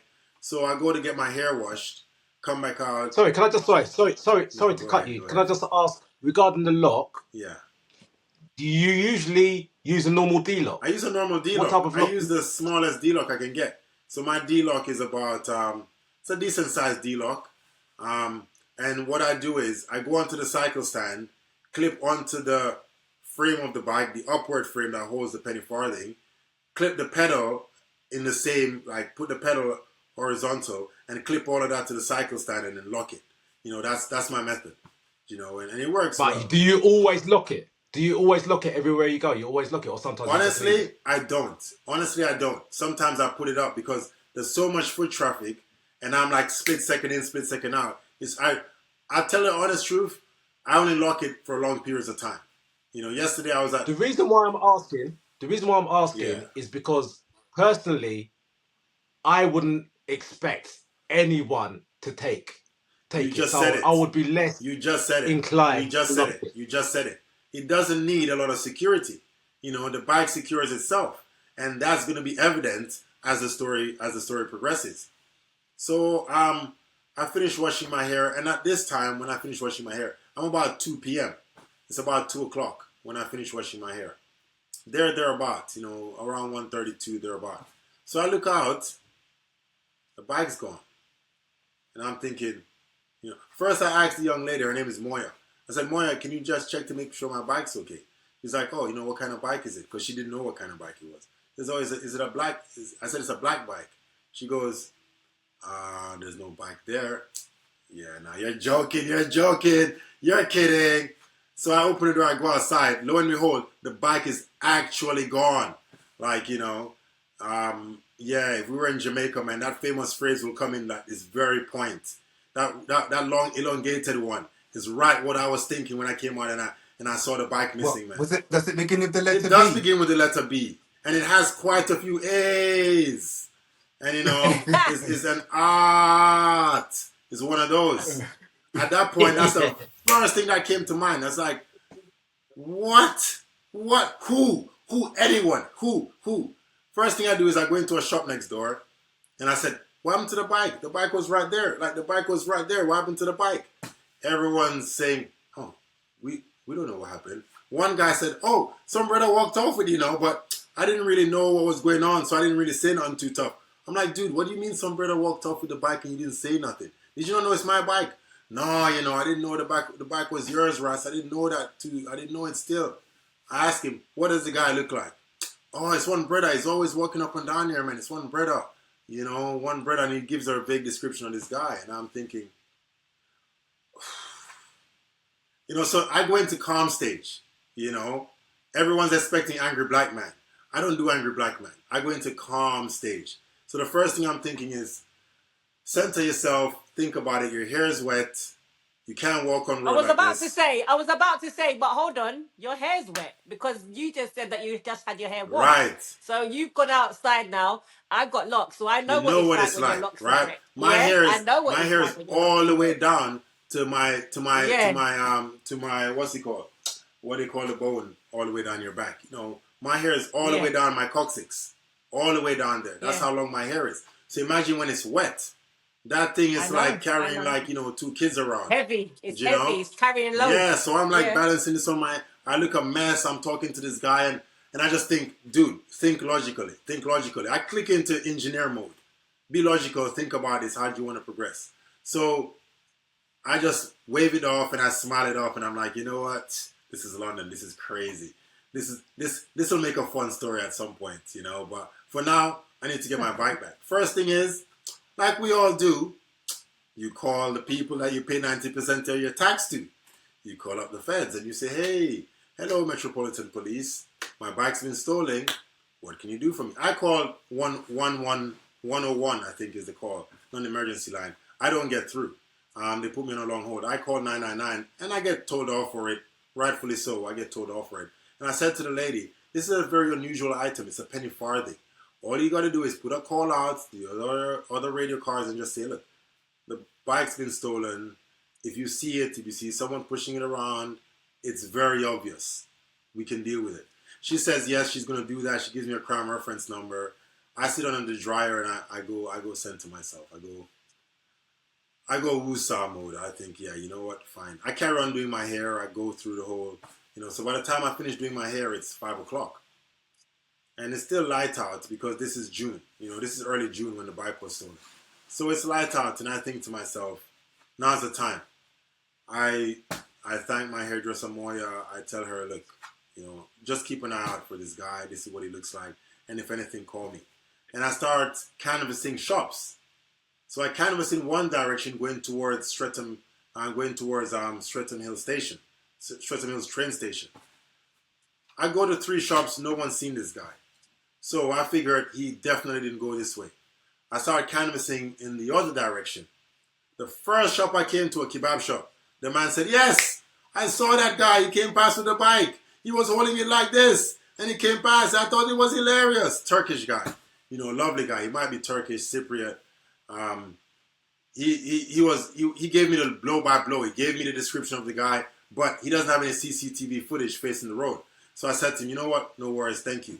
Next shop I come to is a lady that sells African cloth.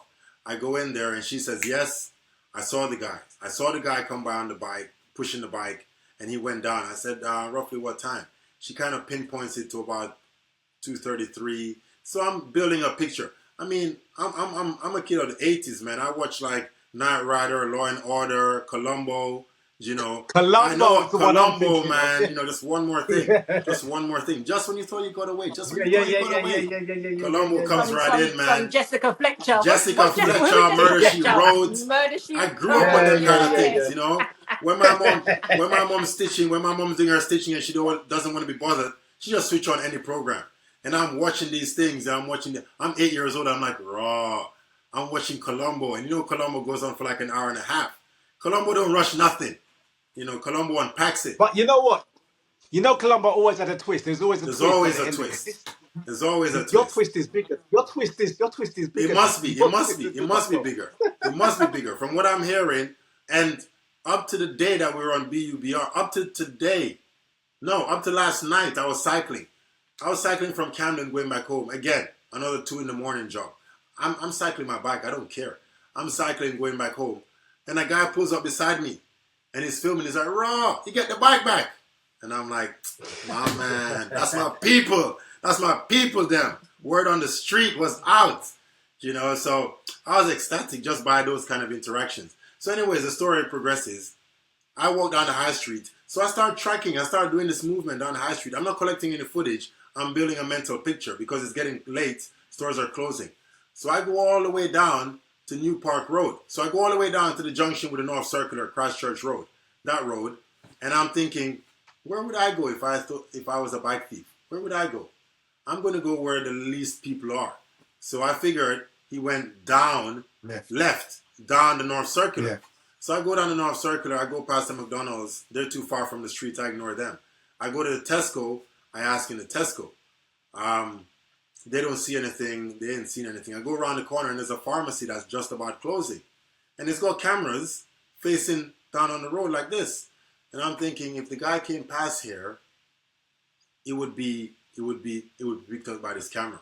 I asked the pharmacist. She doesn't know. I asked her, am I able to get CCTV footage? And there's a really cool guy from the TWR group. So he told me what I can do with a CAD number, but I'll come on to that. So I didn't really know, so I asked if I can get CCTV footage. She kind of fobs me off and then tells me the manager isn't in. You'd have to come back when the manager is there. So I carry on my day looking for the bike I'm tracking down. So I get to a barber shop on this same parade.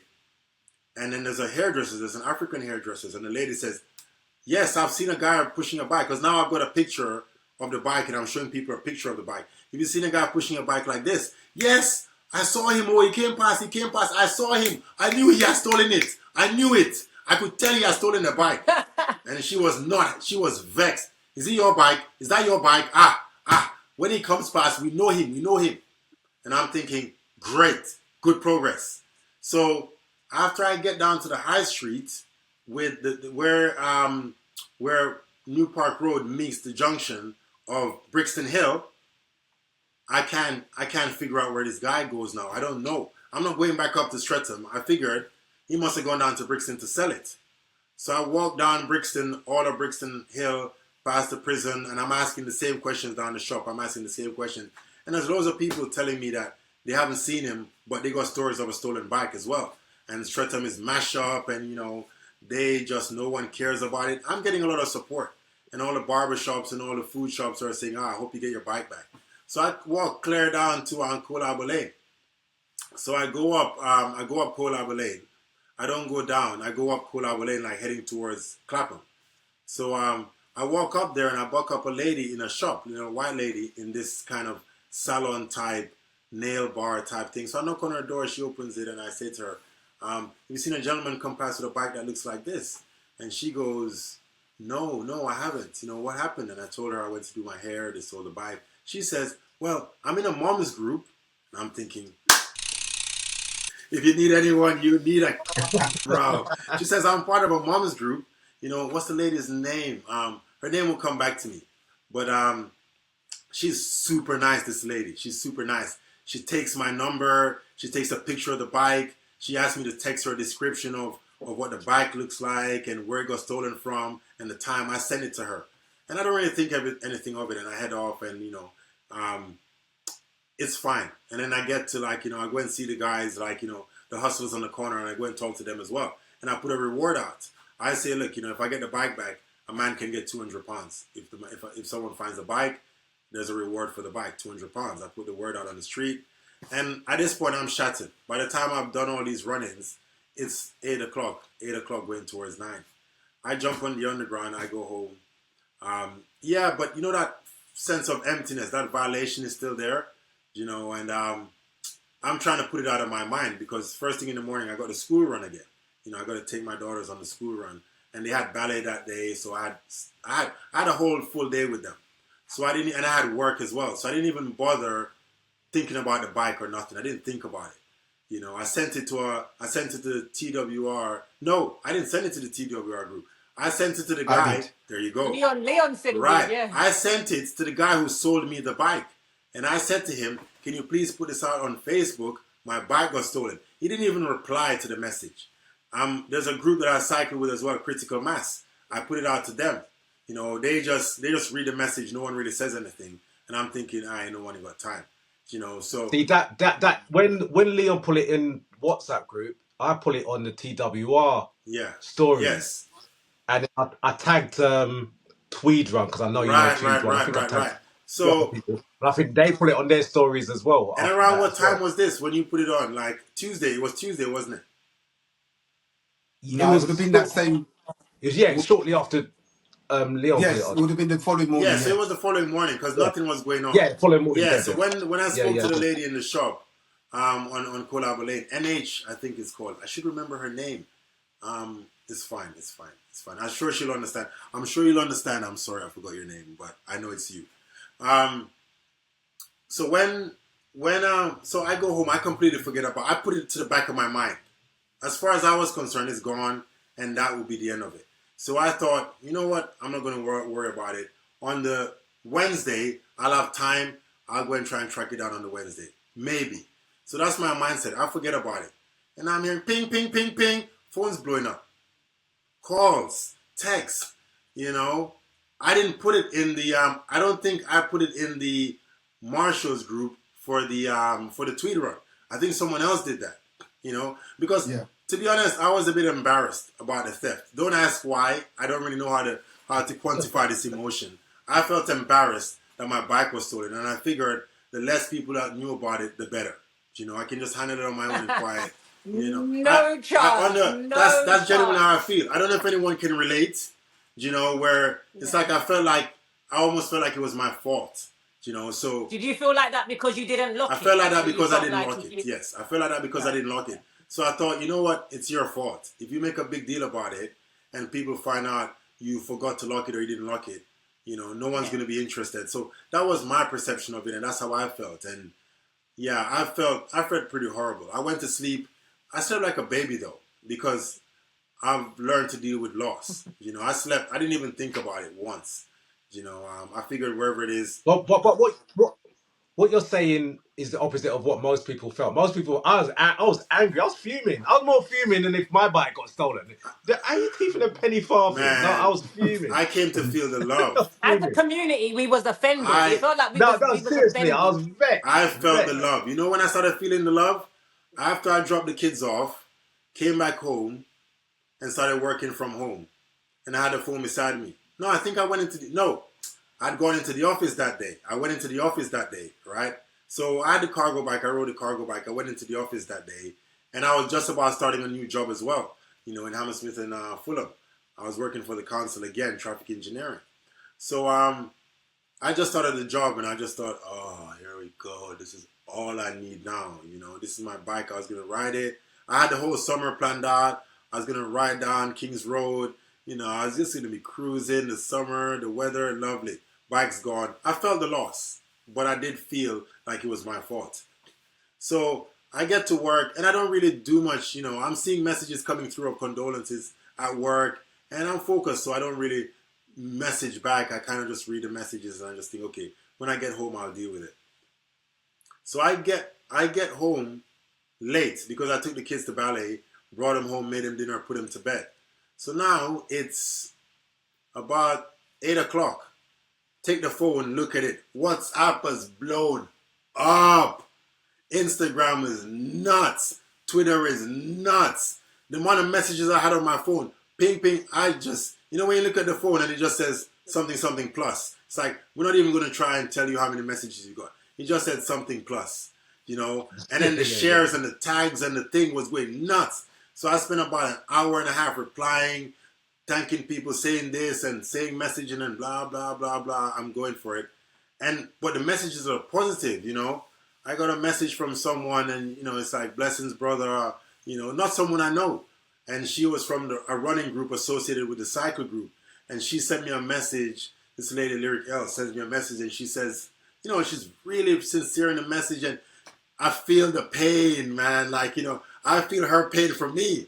And I'm thinking, nope, I need to go and get this bike back. I cannot leave this. I need to track it down. So I set my mind. I did the school run Wednesday and I'm like, nope, I am going to get my bike back. And the thing is, the messages were super positive. Nah, you're going to get that back. People were adamant. You're going to get that back. You're going to get that bike back. A guy sent me a message and he says, this is also from, I think he's part of BUBR. And he sent a message, grown gentleman, mature, lovely gentleman. Again, his name escapes me. He sent me a message and he says, if you have a CAD number, you can legally request CCTV footage from you can legally request CCTV footage from a shop. You tell them your CAD number, you tell them you reported it to police. They might not give you the footage, but they should allow you to watch it. So with that knowledge now, I go to the pharmacy first thing in the morning. I call up the pharmacist and ask him, when can I come and look at the footage? Because someone stole my bike. I was very polite. And he says, oh, we have a lot of sensitive information, but if you come, it was early. He says, if you come at around this time, we might be able to let you look at the footage. So I think I get up there. I can't remember what time. So I get up there, probably about 10, 11 o'clock, something like that. I go and look at the footage and he just leaves me with control, and I'm trying to be professional because I can see customers are there, I don't want to get in the way. So I start scrolling through the footage and I'm working it out in my head. He stole the bike at 2. If I walk down here at pace, probably takes me 20, 30 minutes. Okay, let's see. So I just hit fast forward on the equipment and, he shows me how to operate the CCTV thing and it's on a big monitor, similar to what we have here with, different footage on different screen. So I'm scrolling through, you're thinking, I'm doing this. I don't know what to expect. Did I not see my man pushing the bike at a very specific time? I think it was 2:17 or something. Did I not see my man come past on the bike, go through? I'm like, I was ecstatic, right? And then, but I'm in the pharmacy. I'm like, oh, okay. There he is. And I go, there he is. And the lady's looking at me like, I'm busy. I'm doing work. Do your thing. Handle your business. I would get my phone out. I record it. So when I'm looking at it, they have camera angles. They have 2 camera angles. So I'm trying to get a picture of his face. But the description that I heard was was similar, like stocky guy, like, you know, general description. It was similar, but you'd have to know the guy to be able to say, okay, you know what, that's that guy there, you know. You'd have to know who he is. So I think to myself, someone's gonna know this. So I recorded it on my phone, and as I'm recording it, I let it roll on for a bit, and then he goes down the high street and he stops just outside frame, and there's a woman who runs up to him, and they have a conversation. Obviously, it's video only, no audio. She runs up to him, and they're having an odd conversation, and you know, the woman looks awkward, and the guy looks determined. He looks like he owns the bike. He's talking like he's got the bike here, and he's talking to her in very strong terms, like he owns the bike. And I'm thinking to myself, if I track down this woman, she might be able to tell me what it is he said to her. That might lead to some insight. I might be able to find this guy. So I look at the woman. She's got a lanyard on, you know, something that looks like an NHS type blue lanyard. And she's wearing like a business suit, but she only has her phone in her hand. So I figured, Rob's you're doing some serious I Columbo ain't got thing no here, choice, man. The community messages I got, I had to find a bike. There had to be a good news story at the end. There had to be, right? But I've seen this guy. So now I'm going full. I'm 100. I'm tracking my man down. So I see this woman. And I track down the woman. You know, I told you this guy, this is a long, what's he called? I'm sure we're pushing like an hour and a half now, but I'll carry on. When you guys are ready, you stop me and we can carry on from the point that I stopped, but just let me know. So anyways, I see this woman, and at the junction, this New Park Road junction with the North Circular, there's a few shops around. There's a pharmacy, there's a dentist, there's a NHS, there's a few things around. So I see the lanyard, and I see she's just holding a phone.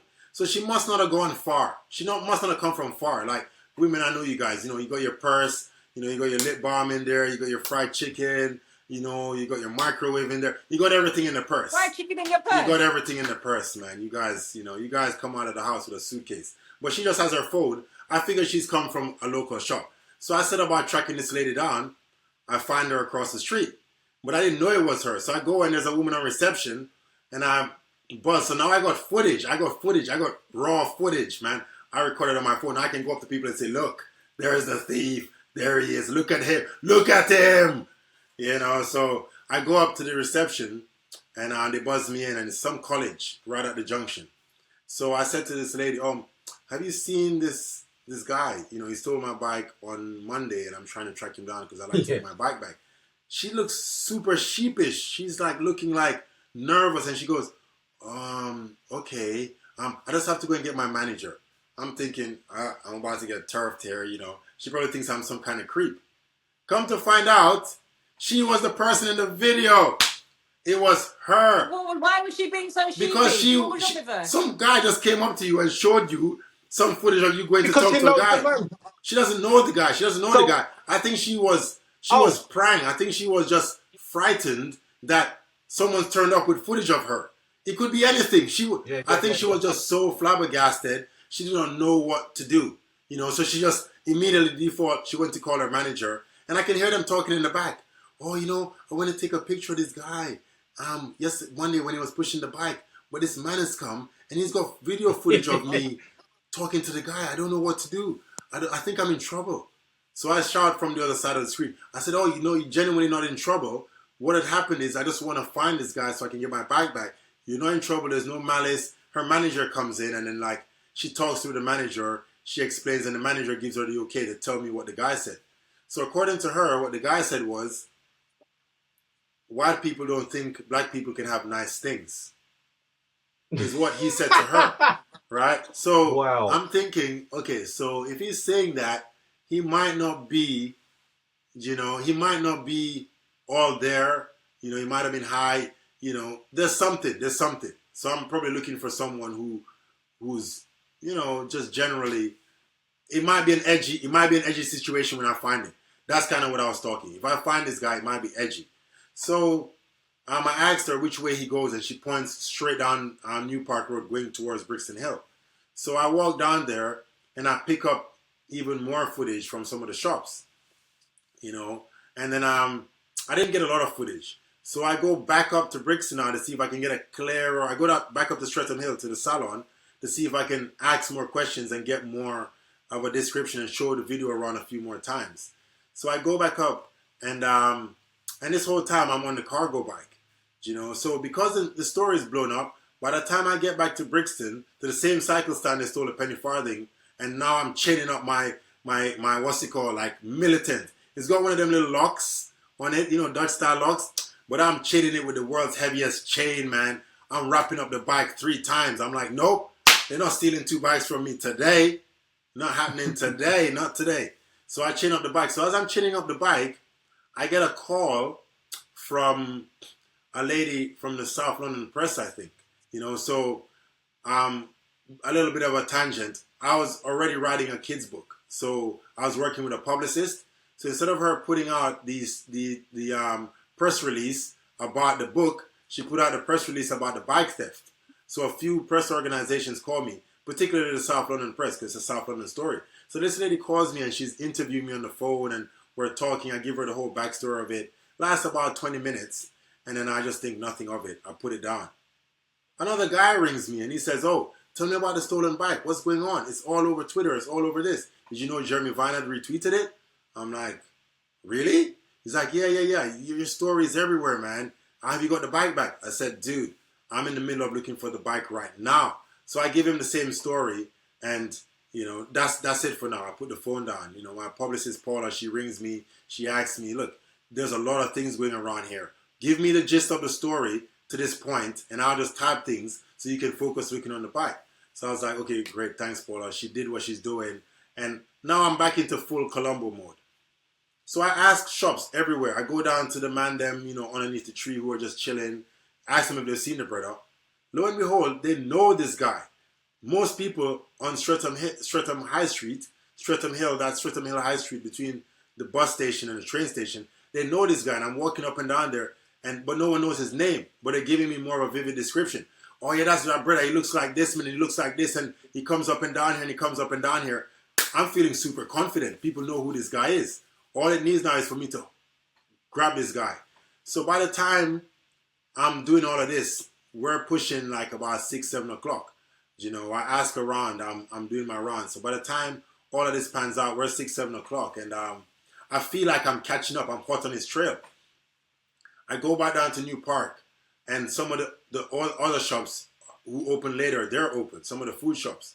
I get another piece of footage from a barber's. The guy was golden, man. He just said, yeah, no, jump on this. This is how you use it. You know, do your thing. He left me in the shop. He just went off. You know, I got more footage. And I could see at the end, in the far corner, he disappears like down the high street. And there's an alleyway. So I'm trying to figure out if he goes up the alleyway or if he goes down the road. I can't figure it out. So I go all the way down to the junction of New Park Road, junction with, what's the road? Brixton Hill. So you guys know the twins have a barbershop right there in the corner to your right.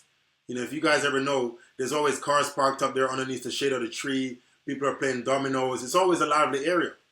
But by the time I get in there, it's probably about 6, 6:30. He's closing. He's sweeping up. So I said to him, have you seen a guy with this video? Have you seen this guy? He's like, yeah, that brother was in here earlier, man. He was trying to sell me strawberries. I'm like, what? You lie. He's like, yeah, that's that same brother. He lives back here somewhere. He was in here. He was trying to sell me strawberries earlier in the day. I asked him, around what time? Yeah, around 2 o'clock. And I'm thinking, I was on the other end. I could have triangulated. Geez. Dude, where can I find this brother? He says to me, go up to the top of the road where a man them are playing dominoes. When asked there, they will tell you where he is. So I go up there, and remember this whole time I'm doing it on the cargo bike. The whole time I'm running around on the cargo bike. And I got the battery turned down low because I'm making tracks. It's just stressful to know that I got to get all the way back home. And if I do find the bike, I didn't even think that far. I just knew that I need to conserve battery because at some point I need to get back home. But I feel like hot on his heels. I'm fully in Columbo mode now. I'm thinking, yeah, we know who the killer is. You know, you're teasing them, like, you know, asking them questions like, oh, so you would happen to know where this and this was on that day, do you? And Columbo well knows the answer, and the guy will trip himself up. He'll say something like, oh, yeah, no, I was at this shop. Well, if you were there, you would have recognized that someone came past on this, and they were selling strawberries. And I'm thinking, oh, yeah, I'm feeling good. I ain't going to lie, I'm feeling good, but I'm feeling apprehensive Because you know when you get close to something, sometimes the further away you are. But I'm just focusing on finding the guy. So I go and I get up to the Domino's place and I show the video to a guy. He's like, oh yeah, that's that brother, man. Oh no one's named the brother. Oh, that's that brother, man. He jumps in the bike and he takes me to the guy's house. Right? But where So he jumps in my cargo bike. The guy who I asked if he knows the person who stole my bike, there's a few guys. Only one man volunteers. And true, I'm a ras. I feel like they could talk to me freely. Only one man volunteers the info. And he says, he just jumps in the bike and he just cycles down with me to the guys. And literally, he lives around the corner. So we get down there and there's a front door. And but the front door is closed, so I can't get in the front door. He's like, oh, wait here, let me ring him. He rings the guy, no answer. He says, just wait here. He'll be back in a minute. He's probably out. So I'm standing by this guy's door. I'm like, I'm ready to camp out until 10 o'clock. And after 10 o'clock, I'm looking to ring people there. So by this time... Sorry. Just going to ask, that guy that's in your cargo bike, does he know that there might be a reward or something? No. Completely selfless. I kid you not. He's just doing it off his own selfless. 100% selfless. He didn't ask no money, didn't ask no questions, didn't ask no money. He just jumped in the bike. Yeah, let's go, man, let's go. Jump in the bike, you know. The guy that's helping, that says he knows who the guy is. Yeah. He just jumps in the bike. He didn't even think twice. No. He just jumps in the bike and cycles me. He's like, make a left, make a right. We get down to where the guy is. We get to the guy's house. And but the door is closed and he has something else to do. So he rings a few times, makes some calls. He's like, wait here, he's out. He'll be back. I've seen him today. He was here like 10 minutes ago. I'm thinking, I keep missing this guy. Every time I get so close, I'm so far. I'm so frustrated. So anyways, I cock up the bike. And remember, this whole time, I'm not looking at my phone. I ain't seen no messages. I ain't seen nothing. So now I figured it's getting a bit hairy here. It's getting a bit hairy. And, I know TWR, a lot of these guys are in South. So I start mentioning in the group at this point. I think I found the guy. I think I found his front door. I'm going to wait out here and wait until he comes. If I can get some backup, that'll be all good. But by this time, it's 10 o'clock at night, right? So I put it in the group. I'm not really expecting a response, maybe one or two responses. But my vision of that evening going was camping out right there and waiting until this guy comes back. So I'm waiting on the bike and Maydeen rings me. Yeah. So Maydeen rings me and she says, oh, what's going on? So we're just making sure you're safe. We're just checking on you. We just want to make sure you're safe. If you need me to, me and my husband will come down. We got your back. I didn't realize Maydeen was in Willesden. I'm in Streatham, so she's on the phone. And then I see a shadow running through like an alleyway. Like comes really quick and runs through an alleyway. I'm like, that's the brother. So I didn't even focus. I leave the bike with a kind of little D-lock on. I run after him. I'm not even thinking. I run up the alleyway and I can see he went into a door. I go into the door. I'm just seeing the tail end of him as I come to the bottom of the alleyway. He runs into the door. I push the door opens, and I'm walking up these stairs, and Maydeen is still on the phone with me. And I'm walking up the stairs, and this thing is a rabbit warren. This is like, there's probably like 20 flats in here. Little doors everywhere. And I hear a door slam way down the hallway. And I run down and like, Maydeen says, listen, you need to think about what you're doing. Be careful. It could be anyone. And then logic kicks in. And I go, okay, fine. So I back out of it. And as far as I'm concerned, there's not a door from this alleyway corner that leads down to the flat that I saw the guy at. There's no way. So I'm thinking, okay, let me listen to logic. Let me go back down to the front where the guy is and abandon it. Maybe he's still on the phone the whole time. So I see a guy going into the same block that the guy told me. So, and I go over to him and, he abuses me for 20 minutes, and like spittle is everywhere, man. And like, he's with his girlfriend and his girlfriend is like, we don't want any trouble. And she's wearing like 6 face masks. You can just see her eyes. She's got a face mask on her forehead, one over her nose, one over her mouth, one over her chin. And I'm thinking, this is just shady. and the guy is cussing. Oh, you guys are always in and out here, man. And like, I'm a bad man, you know. I'm from East. I'm a bad man. And I'm being super polite. I just said, look, just look at the video and tell me where this guy is, please. He's like, oh, that's my man. I walk you to his door. And I'm thinking, you could have done this 20 minutes ago, bro. You could have done this 20 minutes ago. You know, so I go up to this guy's door, knock on his door. He's like, yo. I'm thinking, this voice sounds deep. This voice sounds deep. You know, knock on the door again. And because I'm really tall, I don't want to come across intimidating. The door opens and I'm all of 6'5", like, you know, come back for his property. So it steps leading up. So I step back a bit for two reasons. Madine's words were still ringing in my ears, and I figured man could come to the door with a knife. I ain't got no backup. I ain't got no one around me. And from the conversation the lady had with him that I tracked down, the footage I tracked down earlier, he could be in any state of mind.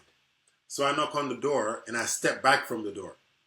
Then he goes, yo, then he opens the door and he opens the door and he just opens the door. Very casual.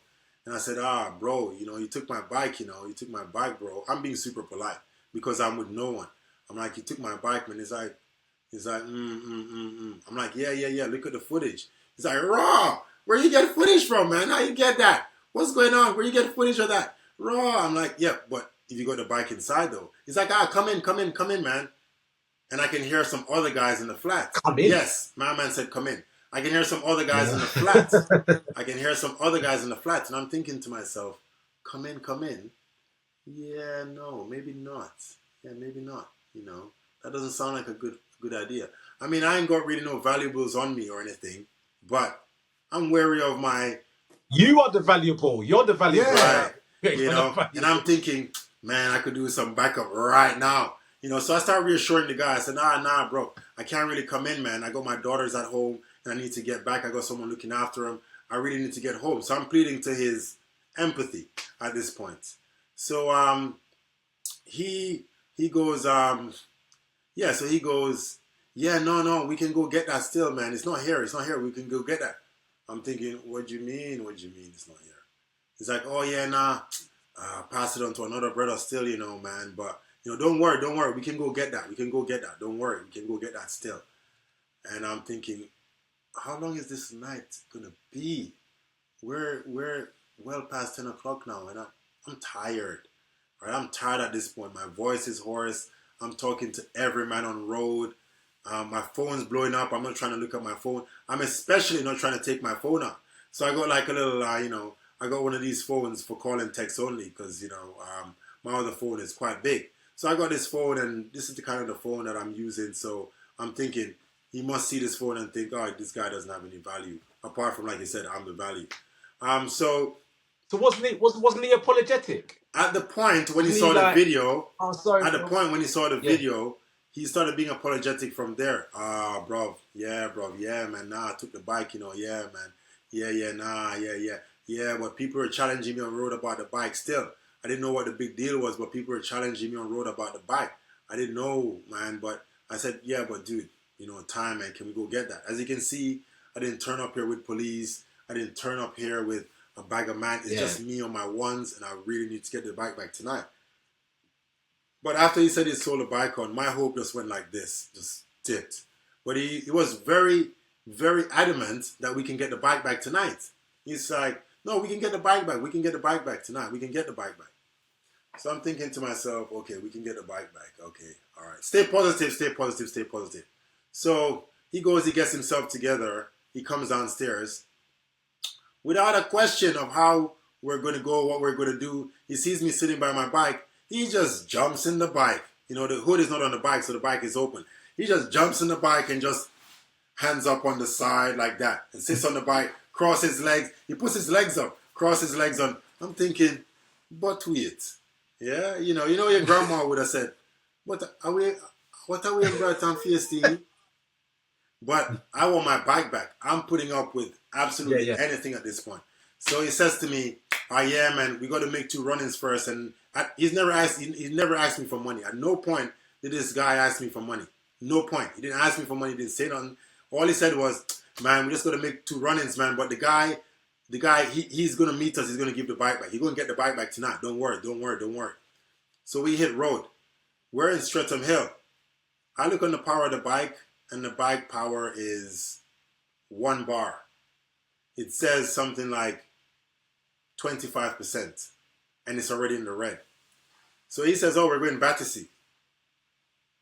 What? Battersea? Says, yeah, we're going Battersea. I'm not complaining, not a jot. I'm not complaining. I'm like, okay, cool. So he says, which way? Then he shows me the back way, and then we ride down, and we ride clear from Streatham Hill, clear down to Battersea. My man's chatting to me the whole time. He's talking about, oh yeah, you know, people were challenging me on road, man, but I didn't know the bike belonged to a Ras, man. If I knew the bike belonged to a Ras, I wouldn't have taken it still, because, you know, my family is Ras, you know. My family is Ras, man. And he's giving me his backstory, and he says how man went to prison, and he's talking a lot, and I'm obliging. I'm very obliging at this point. I don't have my bike. Yeah, just I'm hold it super down. obliging. I'm like, yeah, man, yeah. He's telling me a lot of stories. He's talking a lot. And the whole time I'm like, yeah, bro. Yeah, man. Because I'm out of breath. You know, any kind of section that's a little bit uphill, I'm out of breath, man. Like, you know, I'm struggling. And we're back in the room. Back in the room. So, Robert, you turn up at the guy's house, and you've got the guy that actually stole your bike. He's sat in your cargo bike, and he's about to take you to where he has passed the bike, or who he's given it on to, pass it on to, or sold it on to. So That's over what to I you. thought. I thought my first stop was going to the bicycle. It wasn't until my man was fully Oh, sitting in the bike, arms up, feet relaxed. Oh my gosh, he was the most comfortable guy. I wanted to be him so bad. You know, I wanted to get ridden around in that bike so bad. Remember, I started my day at 6:15, right? I'm mashed at this point, but I'm putting on the most pleasant demeanor, you know, and I'm dressed similar to this. Do you know what I mean? That's my everyday dress. I'm dressed like that. And oh my gosh, feeling a bit hot on the cargo bike because the battery's low. So luckily for me, from Streatham Hill to Battersea, there's a lot of downhill sections. So we get to Battersea on some estate just off Battersea Bridge Road, and he goes in there. But the whole time, I gotta admit, he's pleasant, he's polite. At no point did I feel threatened, apart from the time when he said, well, if you turn up with a 5-0, you wouldn't have got that bike back, you know, bro. It's the only time I thought, yeah, you know, I gotta remember my man went to prison, man. You know, he didn't go to prison for stealing a lollipop, so just keep it in mind.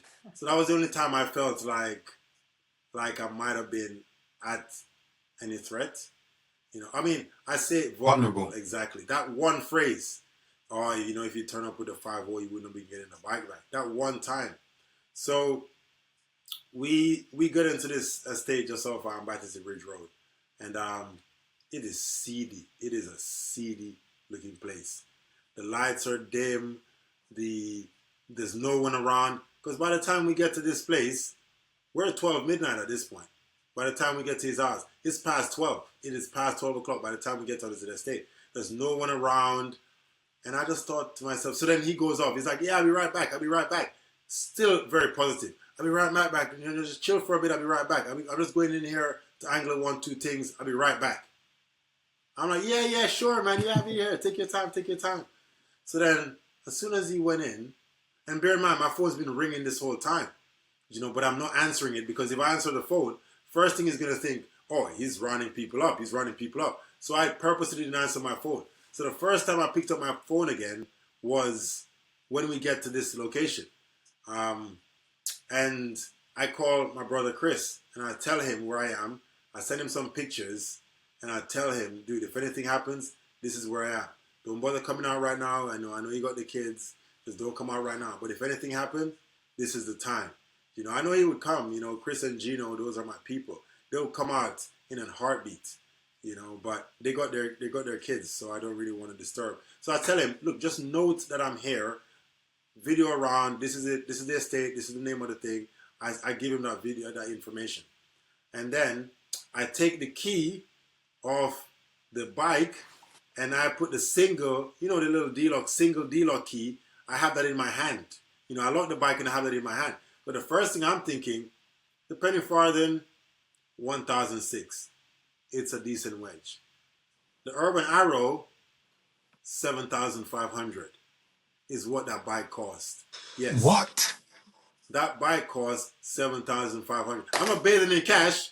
I bought that bike to recycle to work scheme. I ain't bathing in cash. I got that to recycle to work scheme. So I must have paid like £100 a month for like 2 years or something weird like that. Or actually a bit more. Yeah. So that car was that bike was like having a car. So the first thing after the guy goes off and I'm being pleasant and I'm being jovial, making him see that I'm not stressed, I'm thinking, what if he brought me down here to rob me for the Urban Arrow? You didn't think of that, did you? If he knew that if you had answered your phone, Medini would have told you to think about it, but I didn't answer my phone. I'm thinking I don't want this guy to worry. So I start worrying a lot. I start sweating. The whole time I ain't been sweating. I start sweating now. So I thought, okay, what can I do? What can I do? His bike's insured. Yeah, it is insured, but you're in an estate. They'll probably fight you for the bike, and it's a fight or flight scenario. So I lock the bike. I take the single key for the bike lock out, and I have it in my hand. So I figured if they come for me, I will throw the key into some bushes, and then I will run away because they will have to go and look for the key. I got spare keys. I'm good. But I won't have the bike. So if they want it, they will have to wheel the bike away at some great cost. So at least I'm not making it easy for them. So the insurance company can't tell me that, I made it, yeah. But I would have told them I got jacked straight. So I'm doing this thing with the lock, and 3 kids come past on BMX, and they got balaclavas, and they're doing wheelies, and they're coming through past 12 o'clock at night. And I'm like, yeah, what's going on, man? What's going on? As soon as they passed me, man, I was breaking it. Yeah? As soon as they passed me, man, I could have had clean up on aisle 1, man. Easily. I could have had that. When I saw them coming to shot, my heart jumped. And I played it mad cool, just lean up against the bike, like, I don't know. I'm just out here in it, like, whoa. And I'm not dressed for this area. You know what I mean? I'm not in your average tracksuit bottoms and hoodie. I'm not dressed for this area. I look like... Go ahead. Don't tell me you was wearing tweed. You wasn't wearing tweed. I'm always wearing tweed, dude. I'm always wearing tweed. I'm always dressed like this. I went to put the bin out. That's why I'm wearing this. What is the estate called? Is it Surrey Lane? Dude, I ain't trying to pinpoint. So, you know what I mean? Because... I'm not trying to pinpoint because the man could be wanted still. I don't know what the 5 were doing, so I don't want to pinpoint too much.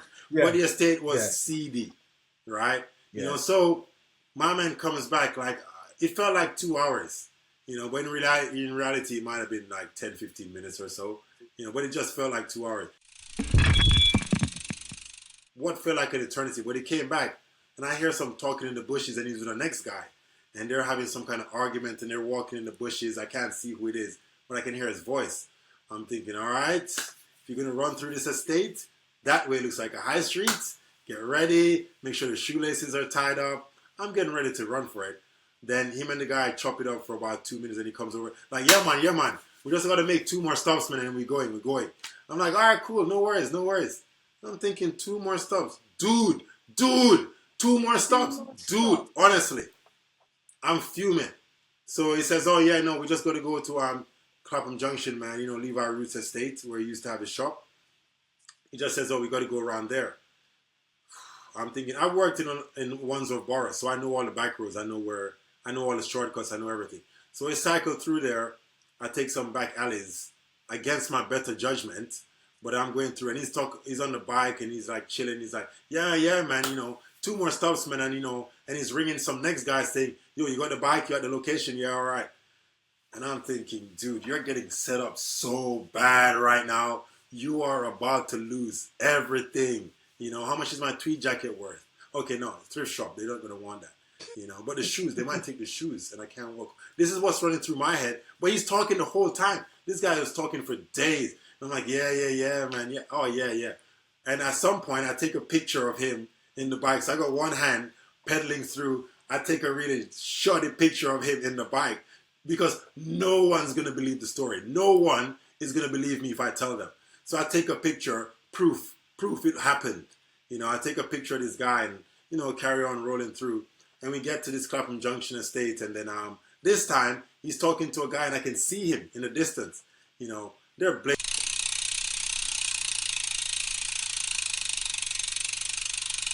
and he talks to that guy for about 5 minutes, and you know, and the conversation, I go way back. I'm standing back, I'm looking.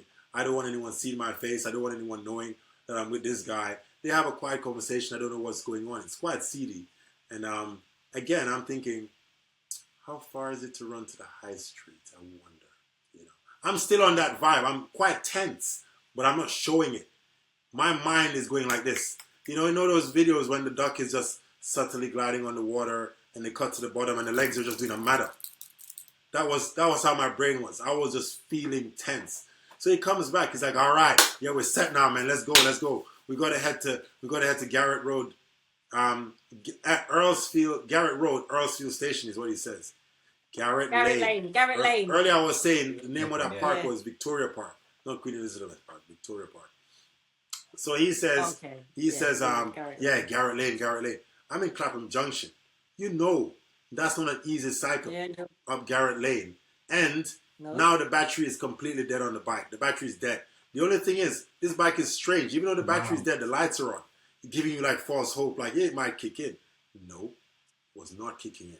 And I'm going up slopes, and he's talking to me the entire time, and I'm staying positive. Just when I think we're heading directly for Garrett Lane, he's like, oh, hold on, stop here for a bit. My man goes and buys a quart of drink, fam. So now he's sitting in my bike, spliff in one hand, drink in the other, and he's offering me the drink. He's like, yo, bro. My mum was out for a ride. He was living his best life, man. Like, you know, he was living his best life. So he has a spliff in one hand. He's offered me the spliff. I don't smoke. So I say, thank you, man. But yeah, no, I'm cool, man. I'm cool.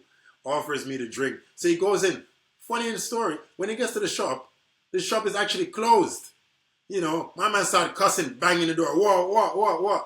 And then the guy opens the door. Turns out they're friends. They start having a conversation. They start chopping it up. He gets his quart. He comes back out. And, you know, I'm thinking, no one is going to believe any of this, especially if you don't make it back home. Just forget it. No one's going to believe this. I don't take any pictures. I'm like, because he's right there in eye shot. So he jumps in the bike now. Finally, we're heading for Garrett Lane. Earlsfield Station. He calls the guy, hey, you there? And he's like, and I hear, yeah, okay, yeah, cool, all right, yeah, man, like 5 minutes. Thinking, bro, I do not cycle that fast, especially with your ass in the bike, you know. Jeez, you giving me work. And he's like, yeah, man, you know, he's in a rush, man. Let's get there. Really? This is what we're doing? I feel like this guy's audacity is, dude, the highest I've ever heard. It's like, he's telling me that, you know, let's get there. Yeah, let's get there real quick. Because, you know, my man's been out there for a while. You know, I'm like, okay, cool. So now, on that road, on that cycle up from the start of Garrett Lane, from South, is that called South End, the shopping center?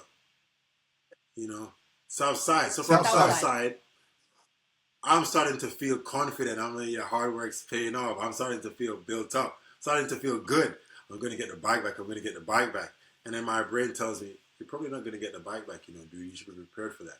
So this is my thought the whole way up Garrett Lane. And this guy's talking to me all the time. My brain's talking to me. My legs are talking to me. My back's talking to me. I'm mashed down. Get to Earlsfield Station. Pull up. The bike is on the station front, man. The bike is leaning up against the wall. First thing I do is take a picture one time. Wow.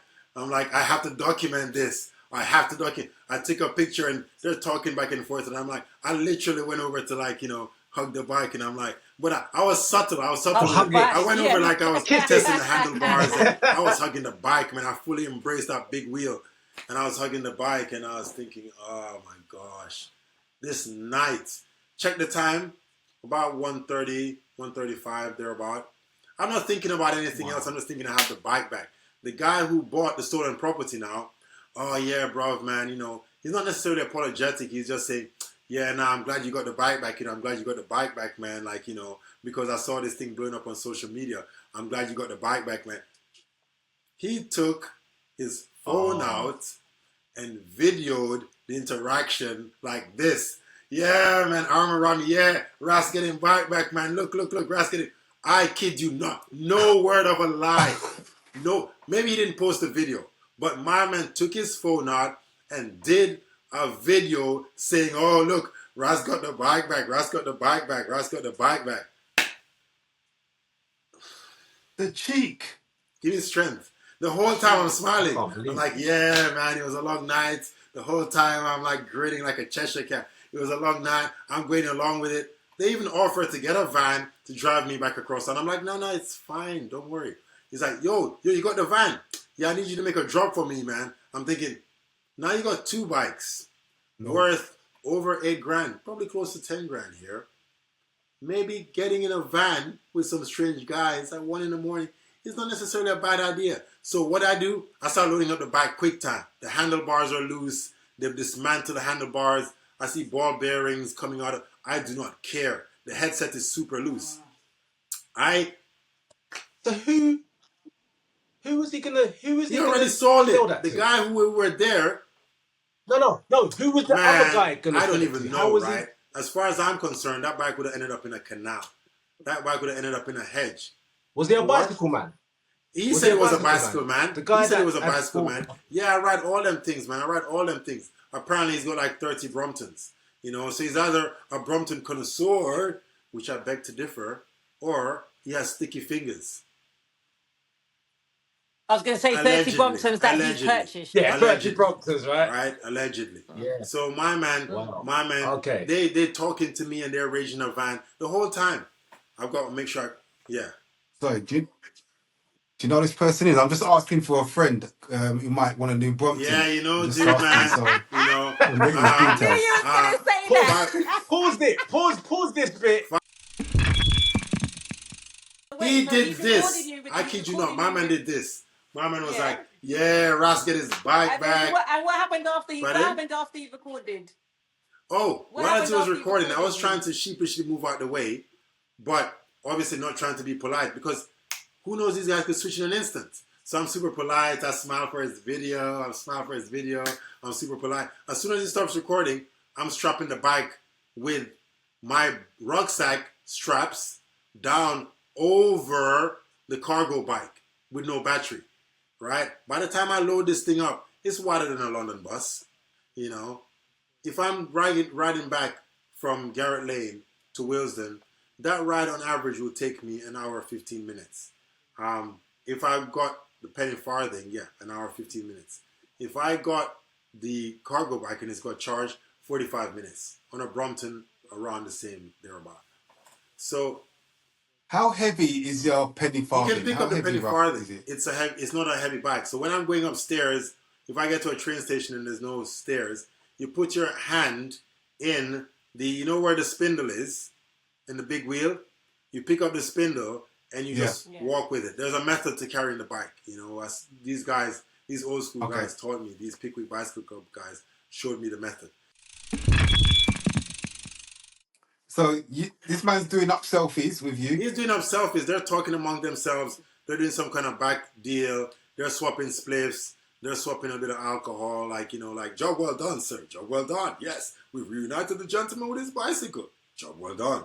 Patting themselves on the back. Like, I'm thinking, I need to leave now.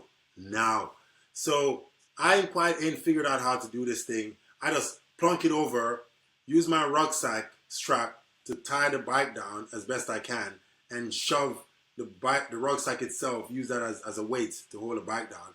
I cycle off.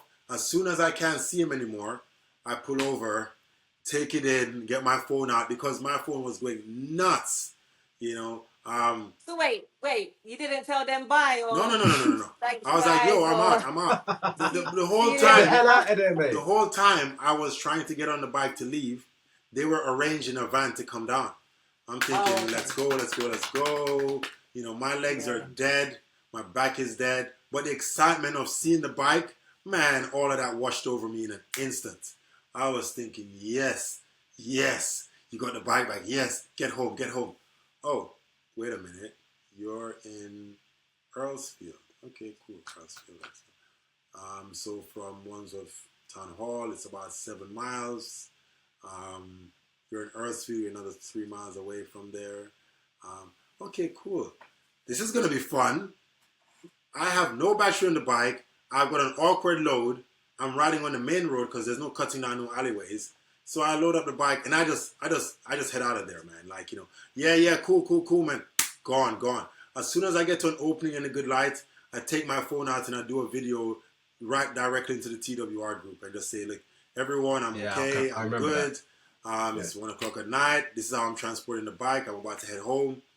I'm going to talk to you in the morning because I am dead tired. I am dog tired. I could have slept right there. But nope, I pushed through. Cycled clear up through Fulham, cut through over Wandsworth Bridge, Fulham, Kensington Olympia, Shepherd's Bush, Latimer Road Station, all the way up to Ladbroke Grove. By the time I got to Ladbroke Grove, there was no way I was going up that hill. I was not going to make it up that hill. So my brethren, my brother Chris, he lives right there close to Ladbroke Grove. So I go put the bike in his basement. Man, I put so many things on top of that bike that night. I put kids' bike. I'm like, if you guys are going to steal it this time, you're going to have to unpack all of this. And I know I told Chris, if he hears any noises, he'll come down and he'll dealt with it. So I put bikes on top of bikes, kids' bikes. I bombarded it. It's a basement flat. So I wedged it in, stick it up on the basement flat, and then I made my way home. And by the time I got home, it was just before 3 in the morning, maybe about 3:34. By the time I got to bed, bathed, it was about 5:30. And I was up again at 6:30, school run. Because, you know, you got school run, man. Jeez. Kids need to get to school. All I did was get home, plug in the bike for charging, and showered, went to bed, woke up like in less than an hour, got up, school run, and I had meetings. I had a lot of meetings that day, you know, so there was no time. Well, now I ain't told anyone I got the bike back. I told my brethren Chris because I was cycling with him. So when I took the kids to school the next morning or later on that morning, so we're on Thursday now. We're on Thursday morning now because I spent all of Wednesday into Thursday morning finding the bike. So I cycled down, drop the kids to school, leave the cargo bike, go back to get my bike because now I got to get to work. The headset is just wobbly all over the place. When I get a couple of Allen keys, do what I can, cycle down to, I think it was somewhere by Shepherd's Bush Market. There's a couple of guys that had a bike shop. They took the bike, they tightened the headset for me while I had my meeting. And yeah, you know, it wasn't until the end of the day that I was able to reply to messages. The only person I told I got the bike back was my brother Chris. No one else knew. People were seeing me cycling, you know, I was on my missions. So people were messaging me. Someone said, I heard you got the bike back. I don't remember what happened, but I think because of the video that I sent to TWR, someone must have put in the other groups that I got the bike back, they circulated the video. You know, but I haven't really told anyone. I'm mashed. I still need sleep. I was just shattered. So I think all of Thursday, I didn't really do much in terms of social media and whatnot. But I sent a couple of messages. Yes, I got the bike back. Yes, I got the bike back. So Thursday later in the evening, man, I'm a glutton for punishment. I'm a roller skater, man. My guy's having a roller skater session. I'm out there later in that evening. You know, my bike is fixed.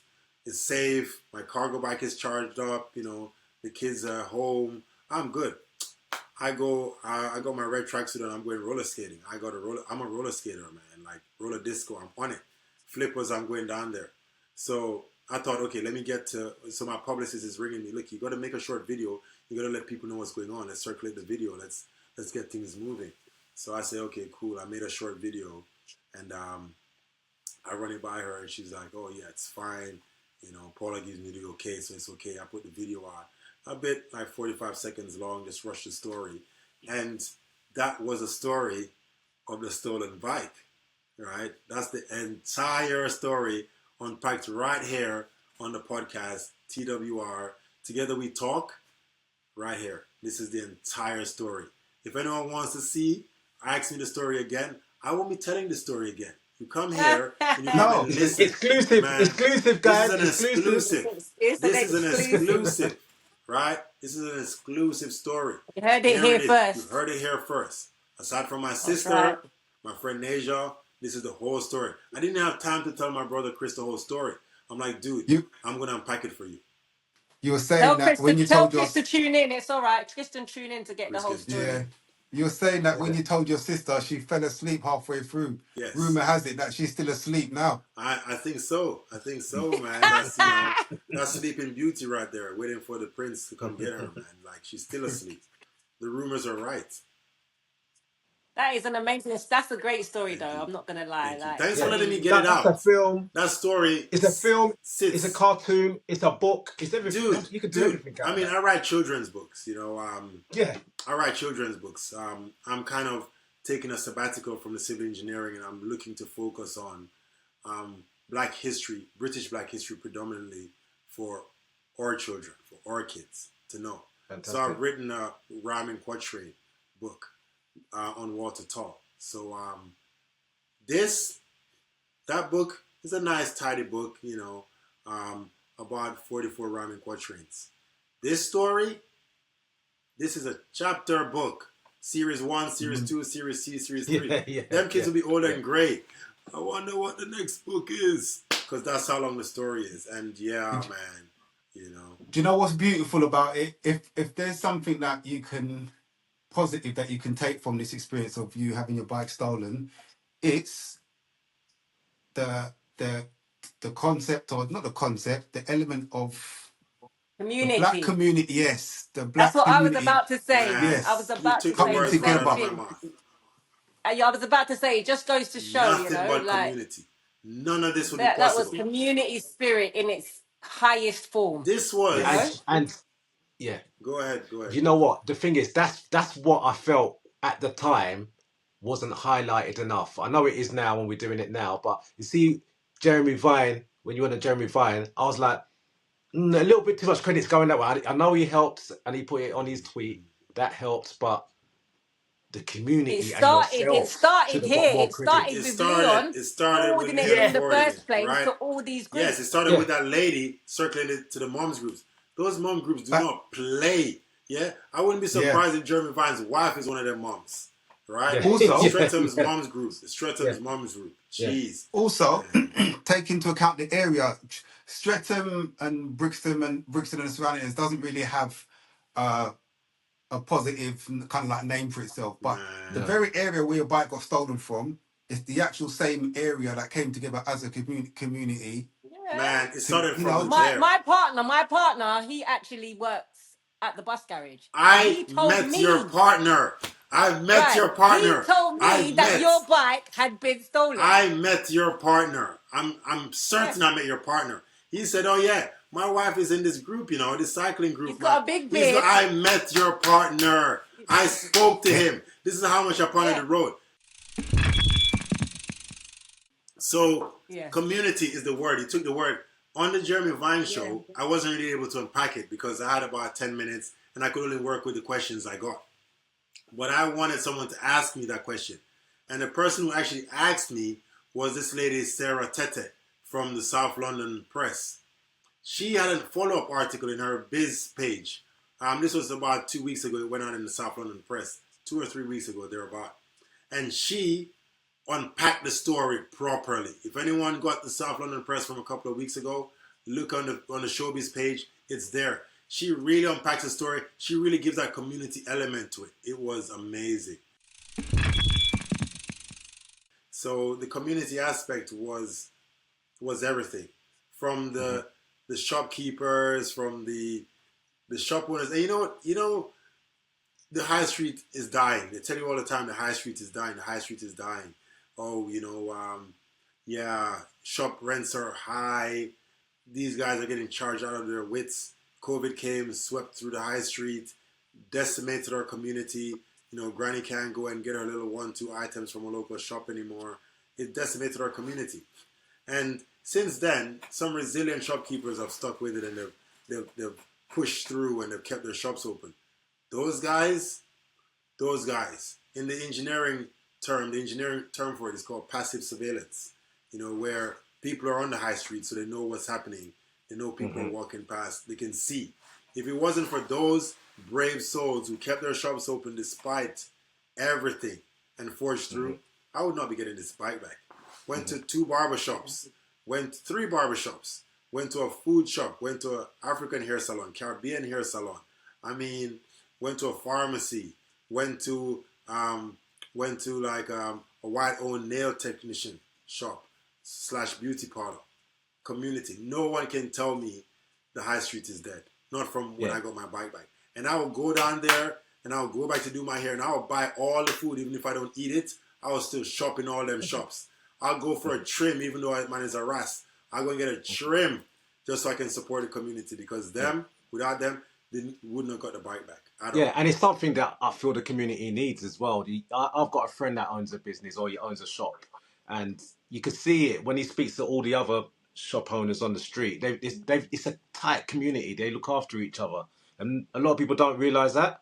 It's actually, and they look after the whole wider community as well. They know each other. They know the people as well. It's something that would be a real shame if you lost it. Exactly. Why can't we replicate what's going on Portobello Road, on our high streets, Just have shops that are always open, have a little market going on. I mean, local MP. I've forgotten what the local MP's name is for Streatham. This is something she needs to capitalize on. Funny story, in these whole run-ins, I bumped into her campaigning as well. I told her, look, the police are not doing anything. But she did take a selfie, though. I'm not really sure what it's for. But, So, right, Robert, I asked you to unpack the suitcase. Open up the suitcase, take off the lock. It wasn't a suitcase, it was a barrel. Yes, it was a barrel. Man. Now, we got to the bottom now that of you've the unpacked barrel, the suitcase man, and everything. where the car parts are. Sorry? We got to the bottom of that barrel, man, where the car parts, where the good stuff is. We dug all the way. The good stuff is at the bottom of the barrel. So we dug all the way down there. The only thing that you haven't unpacked, and we'll have to do that in the next episode, is your cabin luggage, your hand luggage. Man. Because we've got some things to unpack in there. So there's a lot of that. I don't want to overwhelm you guys and I don't want to feel like I just talk for England. But there's so many layers to this thing, There is the police element and how they treated me. I haven't even gone into that yet. Opening the case, closing the case. Yeah, we're gonna stick a pin. We're gonna wheel it up. And then together we'll talk. We're gonna take the needle off the record player. Just itch it up. But this has been amazing to sit down and have this conversation with you. Nice. We're not ending it here. We're just basically, as I say, we're just gonna just wheel it up. We're taking a pause. Taking a pause. In the next episode, we're gonna come back with Robert, sit down again. I'm gonna have my cup of Earl Grey tea. And we're gonna chop it up some more. It's a fascinating story, man. It's a unique story. No, thank you very much, man. Thank you. It's like thanks for coming on and telling everybody, Robert. I think it's definitely a story that people have been waiting for. So highly anticipated. I'm gonna look directly into the camera when I say this. People, I will not be telling this story again. My mouth dry, you know what? Yeah? I unpacked this. I can't unpack it over and over again. You want to hear the story? The whole story is here. This is what it's for. Hear that, Get people? the podcast, download it. Hear that, watch people? it, share it. I'm not gonna honestly. I'm not gonna tell the story again. I'm not. I can't. I ain't got another 2.5 hours. I really don't. Exclusive. And the last question before we pause and come back for the next episode, who would you like to play you in a film about you? I ain't gonna lie, man. Look at the kind of guy I am. My ego is. He wants to play himself. Ego's up there. I was waiting for him to say that. I'm Rastarola. He's you guys are what saying, do you mean, who's playing you? You guys are saying man's a celebrity out here. No, I'm a modest guy still, but I don't think anyone else can play this. It won't work. It just won't work well. How are they gonna ride my bike? How are they gonna demonstrate the riding of the bike? Oh, that's true. How are they gonna get a man that can swear in a Ghanaian accent and a Jamaican accent? Hey, man, where are they going to get that man? that British-born Ghanaian Jamaican? You can't find that, And all due respect to Idris Elba, you wouldn't fit on my bike, bro. You wouldn't fit on my bike. When the James Bond comes out, we'll go and watch that. But for this epic, for this story of our times, you know, it's going to be the story the grandma's telling. Me did tell you about the story of the stolen Penny Farthing. Jamaicans ignore my accent, yeah? Don't come at me. Don't come at me. Don't inbox me, yeah? I live in Ghana, I live in Jamaica. I'm doing the best, yeah? No, you could do, So no one can tell you nothing. So, all right then. Don't come at me. We out. Don't come at me, Peace. Black Twitter. Don't come at me. This is part 1 of our conversation with Robert. We out, and we'll be back. Yeah. Peace. Good next time, guys. Take care.